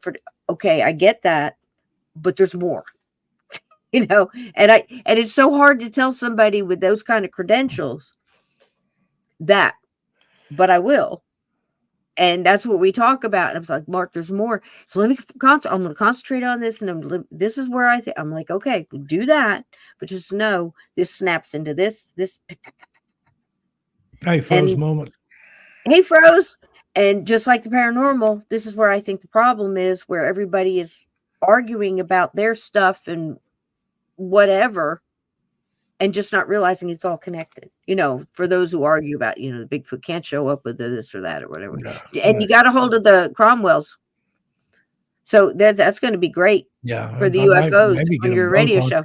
And not only on the radio show, but I do From Beyond on Wednesday nights. Lee G and I do a show where we talk about UFOs and things we've talked about. Have them on. Hill. I'd love to have them both on and just have a panel with them. Yeah, because they've been doing it a while. They talk a lot about the dad has been doing it for decades, and then of course the son came up into it. He's been doing it. Tom, and I can't tell them apart yet, but you will. They're really cool, and they've got this great map where they were early starting on the whole Bigfoot and UFO, the combination and orbs and things other, and they've got this huge map. It's amazing. They did a show with me. It's an episode you can see it here on the channel. But I hooked them up with Steve because it's going to be a great talk. They're talking in the chat here about people being on lists. I'm on one. Back in the 80s. What list? Lots of lists, the government list. Oh, we're on a list, honey. Back in the 80s, when I was writing about true crime, I was a stringer for the local papers, and then I wrote for those lurid true crime magazines that you used to be able to get in the drugstore. I was writing some of these guys, and I got letters back from Charles Manson, Tex Watson, but the one that got me in trouble, I'd written to Squeaky Fromm. and Oh. she tried to assassinate the president, and they don't take Mhm. that lightly. I got a little visit from the Secret Service and asked me why I was there, and I showed them, magazines here. I wrote this, look at this, and they did not deem me a threat. The president was at the time was coming through. It wasn't. I don't remember who it was at the time. Maybe it's a former president was coming through town. They didn't even put me up in a hotel and feed me dinner or anything. They deemed me not a threat. So wow. I was disappointed. But yeah, I think at this point we're probably all on a somewhere. list. Yeah, We're probably multiple. I know I am. But just still, like, I had clearance just from me, guys. I used to do stuff for the state house and senate in Tennessee. Oh, I had to have look clearance. at here, Froze. Look what Froze is saying. There we go. 92.9, Johnson City, Tennessee. Yeah. How about that? We drop that link back in there if you want to know where you can listen to the show tonight. I'm as freaky as it gets, man. This link, it'll tell you the stations in your area where you can hear me. Yep. It's going to be late for you East Coasters. I'm not even going to tell my stories about it. Just trust me. 1 a.m. to 5 p.m. and I'm on the second half, so I'm going to be on like 3 a.m. to 5 a.m. East Coast time. But West Coasters, 10 p.m. to 2 a.m. So you're going to have to stay up late one way or the other.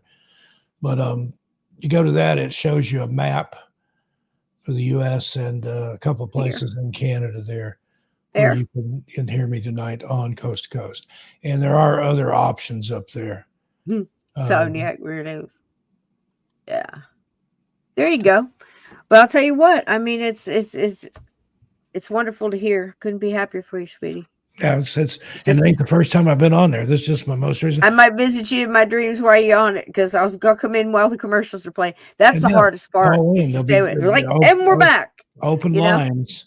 Yeah. During the second hour of my fun. Call in, say hi to me. You can get in here. That'll be wonderful. That'll be all over the country. That's the most listened to overnight paranormal talk show in the country, probably in the world. So is it just George doing that? And I hadn't listened in a while. Is it just pretty much they primarily? have Nap in there on the weekends, but is he? Maury's on there Monday through Friday. Yeah. I liked him. I liked what he did with Skinwalker Ranch when it first came out. That was pretty interesting. That whole George Knapp. Yeah. He was really into it. Now I don't know what the hell's going on now. It's crazy. Knapp was a TV guy in Las Vegas. He was, I can't remember, WLAS or no KLAS, I think, out there. But I've met him before. He's a nice guy. But glad you're out there, Froze. He does some interesting stuff. But yeah, all right. Check it out. I'll be live tonight on Coast to Coast with George Norrie. Well, let's get Marilyn here so we can get you on out of here and you can go take a nap, because I know I'm gonna take it. They got to take Mother out, take a nap. There you go. Norma Jean Baker was born Norma Jean Mortensen illegitimately in 1926. Her mother Gladys had a family history of emotional disorders. By the time Norma Jean was 5, her mother began a series of incarcerations at state mental institutions. Little Norma Jean would spend much of her childhood in orphanages and living with foster families. She never knew her father. On the few occasions when her mother was not institutionalized, she would take Norma Jean to the movies. She loved to go to Grauman's Chinese Theater, where she could see her favorite stars, especially Clark Gable. In 1942, after leaving high school at 16, she meets and marries 21-year-old factory worker Jim Doherty. With the war in high gear, Doherty joins the Merchant Marine and is sent overseas. Norma Jean got a job in a defense plant. A sharp-eyed government photographer takes this shot of her, and she begins posing for morale-boosting photos. Her pinups in magazines become favorites with many GIs. By 1946, she had divorced Doherty, made a screen test, was pursuing a modeling career, and was getting noticed by appearing in many men's magazines. She comes to the attention of Ben Lyon of 20th Century Fox and signs a short-term contract. They change her name, and the movies are introduced to Marilyn Monroe. Her first film, Scudda-Hoo, Scudda-Hey, has most of her scenes cut. One film later, her Fox contract expires, and she signs with Columbia, where she gets a lead role in Ladies of the Chorus. But once again, Marilyn fails to make an impression, and Columbia also allows her contract to run out. By 1949, she is out of work and forced back into cheesecake modeling. With bills piling up, she poses for the now famous nude calendar, for which she is paid $50. Reportedly, the calendar company has made close to $1 million exploiting the photo. By 1952, she is back making movies at Fox, filming Don't Bother to Knock. It's then the press discovers the infamous calendar photo. A huge scandal erupts. Monroe is pressed for an explanation for this sinful behavior. She answers almost defiantly, saying, "I needed the money." When I stepped into that room, I ran smack into an adventure you don't forget in a long time. Because the screen has never shown this kind of woman before. The kind that reaches out in the loneliness of the night to a stranger passing by. I should have seen the warning of danger in her eyes. The studio decides to take advantage of the national publicity created by the calendar uproar. They grasp the opportunity. The giant Hollywood press machine gets rolling, and the Monroe sex goddess buildup begins. Marilyn's star is on the rise. With the studios pushing, she receives massive publicity and many awards. I'd like to present to you the Look Achievement Award as the most outstanding feminine newcomer of 1952. Thank you, Lord. Marilyn Monroe, the moviegoers of America, voted you the most popular actress of the year. My congratulations. Thank you, Mr. Sanders. And as best young box office personality, Miss Marilyn Monroe. Thank you, Mr. Nichols. Marilyn has become a national sensation and the object of desire to millions of American men. Her status elevated, she appears with leading man Cary Grant in the movie Monkey Business. The fans and the press follow her every move. Marilyn has become a one-woman traffic jam. In 1952, while filming Niagara, Monroe allegedly marries old friend Bob Slatzer secretly in Mexico. Married or not, the affair ended a few days later when Fox, protecting the studio's investment, forced her to end the affair. Marilyn gave in. Gentlemen Prefer Blondes pairs her with bombshell Jane Russell. Monroe is being paid 1/10 of Russell's salary, and Marilyn's constantly late for shooting. Nevertheless, it's a hit, and Marilyn is back at Grauman's, this time as a star. Marilyn suggests, along with handprints in the wet cement, Russell should put in her breast and Marilyn her rear end. Officially married for the second time on January 14, 1954, to baseball great Joe DiMaggio, it's an unusual pairing, a combination of two great American passions, baseball and sex. At first, the marriage seems to be working, but DiMaggio is having trouble accepting his wife's fame and the constant exploitation that went along with it. DiMaggio is at the end of his career. Monroe's is skyrocketing. The relationship is in trouble, but Marilyn is on a roll, and thousands press just to get a glimpse of her in the flesh. The couple's problems deepen. During the filming of The 7-Year Itch, DiMaggio gets particularly upset about the infamous skirt scene and the public's fascination with Marilyn's undergarments, of which she often never wore. What has Marilyn Monroe got that a million other women have and prefer not to show? Well, it's pretty vulgar, if you ask me. Wonderful. I think it's wonderful, wonderful, wonderful. After just 9 months, the marriage that captured the nation's imagination was history. Clearly, DiMaggio was brokenhearted, but even after the divorce, he would still carry a deep love for Marilyn.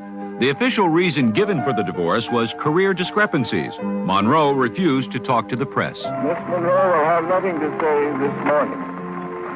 All I can say as her attorney is that this is what we would say with the conflict of careers.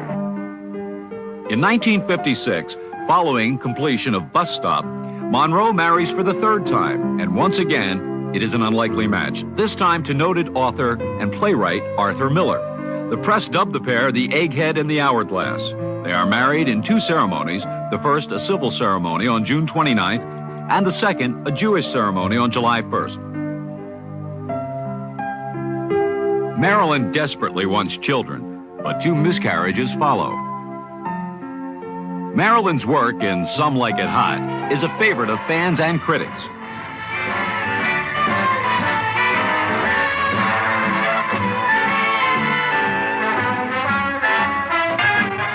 Up to her old tricks on the set, Monroe was continuously late.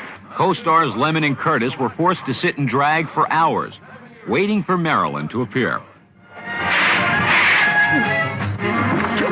Sit drag for hours. More at 6, or a picture about it. Due to Marilyn's lateness, Great Curtis got movie. so mad that to get even, he was reported as saying, kissing Monroe was like kissing Hitler. You're not giving yourself a chance. Don't fight it. Relax.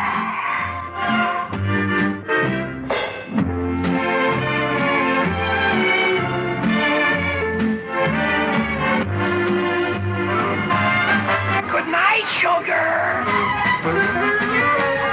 Good night, honey. All alone. Running wild. By the time Some Like It Hot is completed, the Miller-Monroe marriage is on the rocks. Although Miller escorts her to the premiere, it was to be their last public appearance together. In 1950, with her childhood idol, Clark Gable, in her next film, The Misfits, for which Arthur Miller had written the screenplay. What's the trouble? 1 month after The Misfits is released, Monroe enters the hospital for intensive psychiatric care.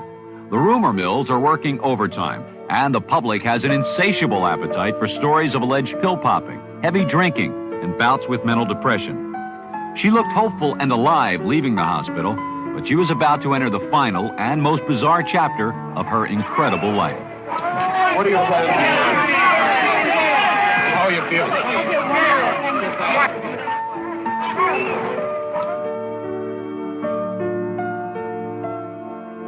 Monroe's exact relationship with the Kennedy family is still a matter of hot debate.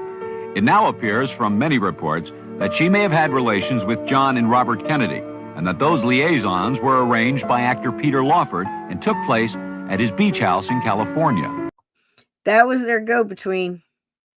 And that's their connection to Frank. And the Peter whole Lawford was married to a Kennedy, Kennedy. a family member. Yep. Known famously for saying, I just want to drink and cheat on my wife. I don't want to, nothing else, you know. He'd do anything. He was basically, what was he like, Kennedy's brother-in-law? He or was something? their I don't gopher. remember. Yeah. He was their gopher. Something like He just that. wanted to And be a part. Arnold drink, Schwarzenegger alcoholic. is married to, I don't know if he still is, Mhm. Maria Shriver, Yeah. who's the Kennedy, Sergeant Shriver. She was there's all kinds of Hollywood connections there. And I'm they right, use right his in the middle place. of Kennedy country here, so. They used his place. They used Crosby's. They had all of these people, you know, the close proximity of each other, and not very far from Marilyn's house. His was, and that's where you start hearing, like, the police that pulled over a certain limo, and the driver was going the wrong way, headed for the airport that night, and who was in the back seat. Believe me, related to a Kennedy. Yeah, you know, and even her maid said that he was there. You know, I think he was there. I don't think he did it.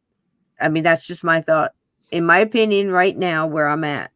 But I think he went back to get that diary again, and I think he probably knows who did, and so does he. So that's just me throwing out my theories and my humble opinion here on the inner tubes. You know, I don't know what y'all think or what y'all know, but this was debauchery at its best. I mean, when you start to talk to her, you know, her friends and that were with them on the beach, and so many other, as quiet as they're trying to be, come on now, you know, they were a little flamboyant for nobody to see, you know. So people write down things, people say things, people do interviews, write books, you know, and some of it's just out and out lies just to get money, but some of it rings true and then matches up decades later.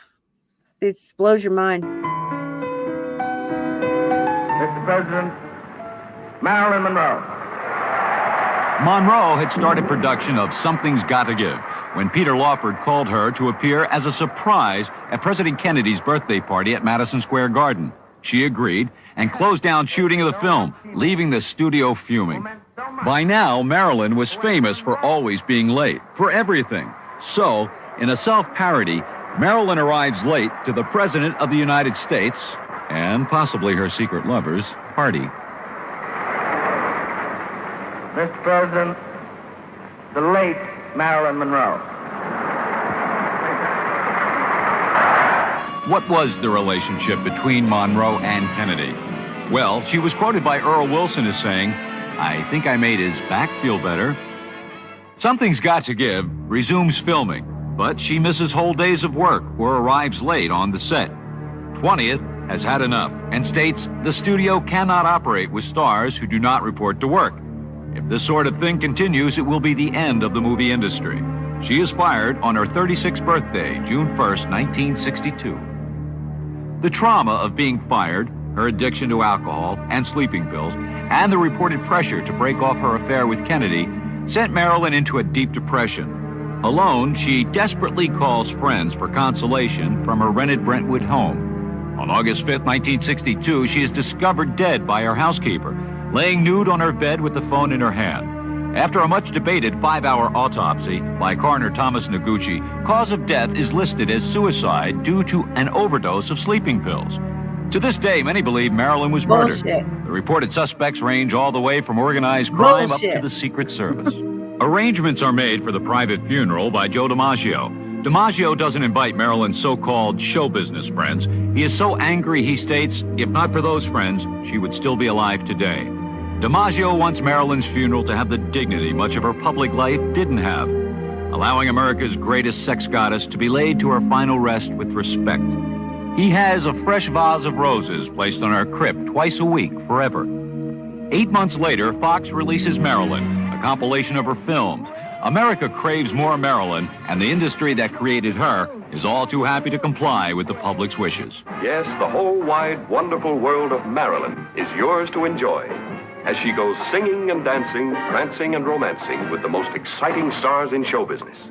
Cary Grant, Betty Davis, Vultures picking the bone Jack Parr, right there. Richard Widmark, Jane Russell, We're just two little girls from Little Rock.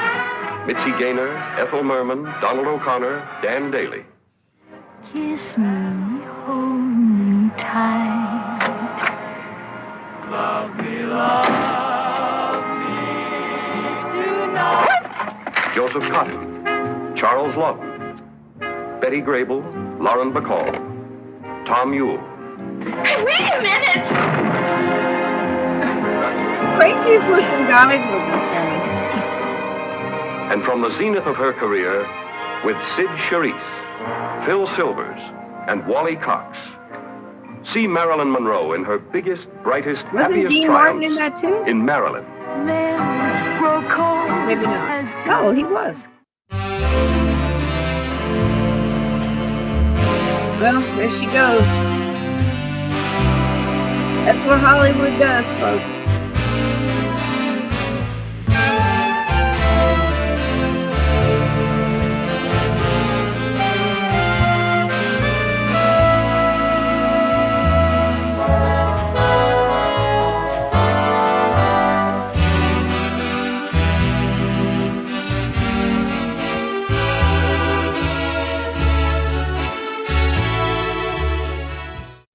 Boy, I think that's the truth, man. So does Steve. Yeah. One cool Wink breeze, from my the friend. plane there. Yep. Yep. There's not any stars like that anymore. Not really. No. You know, I've got a few that I just don't want to know anything about because I only got like a few left, you know. I like Denzel a lot, you know. I like Tom Hardy a lot, you know. Certain ones I can sit and name and go, I think they're okay because they're in and out. They're doing a lot of independent stuff, and you know, you could kind of tell. I mean, you can look back and the pattern's there, the template's made, and the narrative is shifted and pushed and, you know, kind of almost knitted by all these evil hands, you know, just to manipulate and push a population and force people to buy and force people to go. And, you know, that #1 bestseller, the best movie of the summer, the best movie of the year, you know, and you know darn well that you've seen better and they're shoveling crap at you, you know, and then they're lying about it. I don't think Superman killed himself, you know. Nope. I don't think his actions were speaking that, you know. There's something else involved. Something else was wrong. It's too Watch Hollywoodland quirky. for a fictionalized account that I For think sure. is the closest thing to the truth. Writing it down. There's that, and there's several other ones. There's some good documentaries and some good books out there. That one does need some digging because,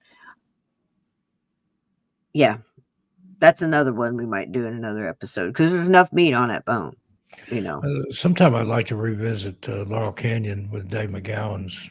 Absolutely. We just barely scratched the surface on that one, Steve. Yeah. You know, and again, you know, we're getting a lot of great comments on the videos, and I heard one today that was somebody subscribed to my channel when I was a radio show and networks and all this other stuff and iTunes and from way back, and just to stop in and tell me about it and tell me how much she enjoys the variety on the show and listens to it while she does crafting and some other stuff. So I'm so glad to be a part and just doing something, even if it's just to entertain or to make you think or to look over here or to feel more comfortable about an experience you had. Or, gosh, we cover a lot of ground here, Steve, between your channels and this one. And, you know, we're putting it out there in the universe for the universe to keep the lights on, I think. And this will carry on, hopefully, long after we're gone, especially with the books and things like that. Yeah. And that's why, you know, we look at this stuff and try to sort it out and, you know, give our humble opinions and what we think and what we've learned along the way. You know, some of these stories are pretty huge and they go deep and they affect living and the dead. Don't take anything for face value. Don't believe everything you've been told. In fact, you can probably disregard most of everything you've been told. Yeah. And let it be a piece of armor on your, you know, your discernment and your filters for the BS you're being spoon fed now. For love of Pete. You know what you saw. We're mushrooms. They keep us in the dark and feed us bullshit. Yeah. You know what you saw, you know what you're seeing, you know what you're feeling, you know what you're living, and you stand your ground. You know, your square foot of real estate. Most people just don't want to be left the hell alone to live their lives and, you know, carry on. That's it. You know, but I'll tell you what, you poke the bear too long. You know, bad things happen. You know, it's just, it shifts the other way. It goes, this crap doesn't last long because the truth always rises to the top. God wins, light wins. It's a matter of time. It's just hanging on. So that's what we're all here to do. Help each other hang on and hold on. Right, Steve? Yep. You know, and to sort through the BS. You have a good night, sweetheart. You go get a nap. And I thank y'all for being here. We barely scratched the surface on all these Mulder things. out and take a nap, and then I'll be back up at 2 a.m. and got to talk to technicians and producers and everything, and then I'll be on from 3 to 5 with George Norrie. I'll be dreaming about you, sweetie. If I can hang in there or wake up and support you, I absolutely will. I just wouldn't, you know. I'll tell you that it's the time, but boy, if you're on the road, there's nothing like it. It's been part of my life for a long time. My kids' lives. That way with Art Bell. I heard some of those original broadcasts. It's iconic. It really is. Martin and things like that. I'll never forget that stuff. And then they had Art did the Ghost to Ghost shows where they. It's done better. Iconic. And now you see them everywhere, all chopped and put, you know, here and there and everywhere. But, you know, they're still just as good as they were then. Sometimes they take you back. That's why I like some of those old radio shows, Mysteries and Lux Theaters and CBS Mysteries and all of that stuff, you know. But, yeah, it takes you back. And so does this. So looking back at all that, and it just seems, you know, so sad. But it's all... most of the people made their choices. The kid actors, you can't really say that much for them. I'm more mad at the parents and people put them in that situation and took advantage of them. And let it be. Keep your eyes open for the stuff's going on now. You know, maybe we won't look at stuff the same anymore, or let them get away with it again. You know, sunlight's the best disinfectant, right, Steve? That's right. All right, I'm going to show you exactly how fast I know you got to go, Steve, so I'm trying to get you out of here. Yeah, I'm good. I took a nap earlier between dinner and this show, and then I'm going to take another nap. So I got to make sure I shut the music off on this because I don't want to get a copyright, but I wanted to see if I could give you a little something from behind. Let's see what we got. And speaking of music and sleeping and stuff,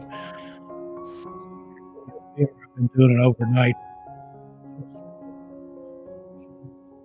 Pop type stuff, just beats and a barely animated background, running that overnight. So check that out if you haven't got anything else to do.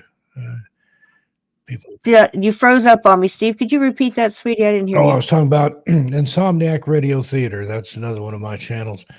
And I've been doing overnight chill stream over there. Listen, sleep, study, pray, smoke, snooze, nap, whatever you want to do.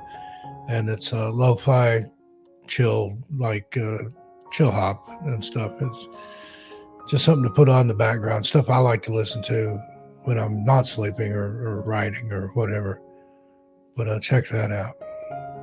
Check that out, and then check this out. I want you guys to watch this. I can't play the song. The song goes great with it. I'm going to put it on my Facebook, and you can go watch it with the music that they put it up with, but I'll get a big old copyright thing. Please watch this couple. Please watch this young lady when she realizes what she's about to see. And then I want you to watch everybody behind her and watch how light spreads. And when they show you this garbage all week and you hear these things, these conversations, I want you to remember a little bit that spreads like wildfire. Watch this.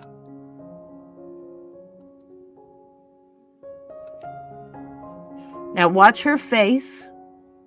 She sees a sign. She goes, yeah, we're up there, baby. We up there. You can't We're on the this Jumbotron. Yep. Yep. No, honey, read it. What? What? Watch her. Watch her. Now watch everybody, total strangers around her. Watch it spread. People standing up in the back.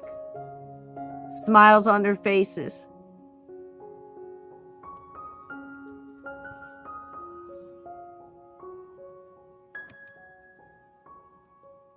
That's what it does, folks. Don't let them kid you.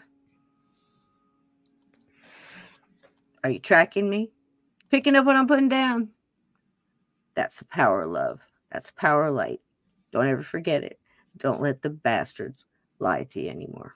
I love each and every one of you. Good night, Steve.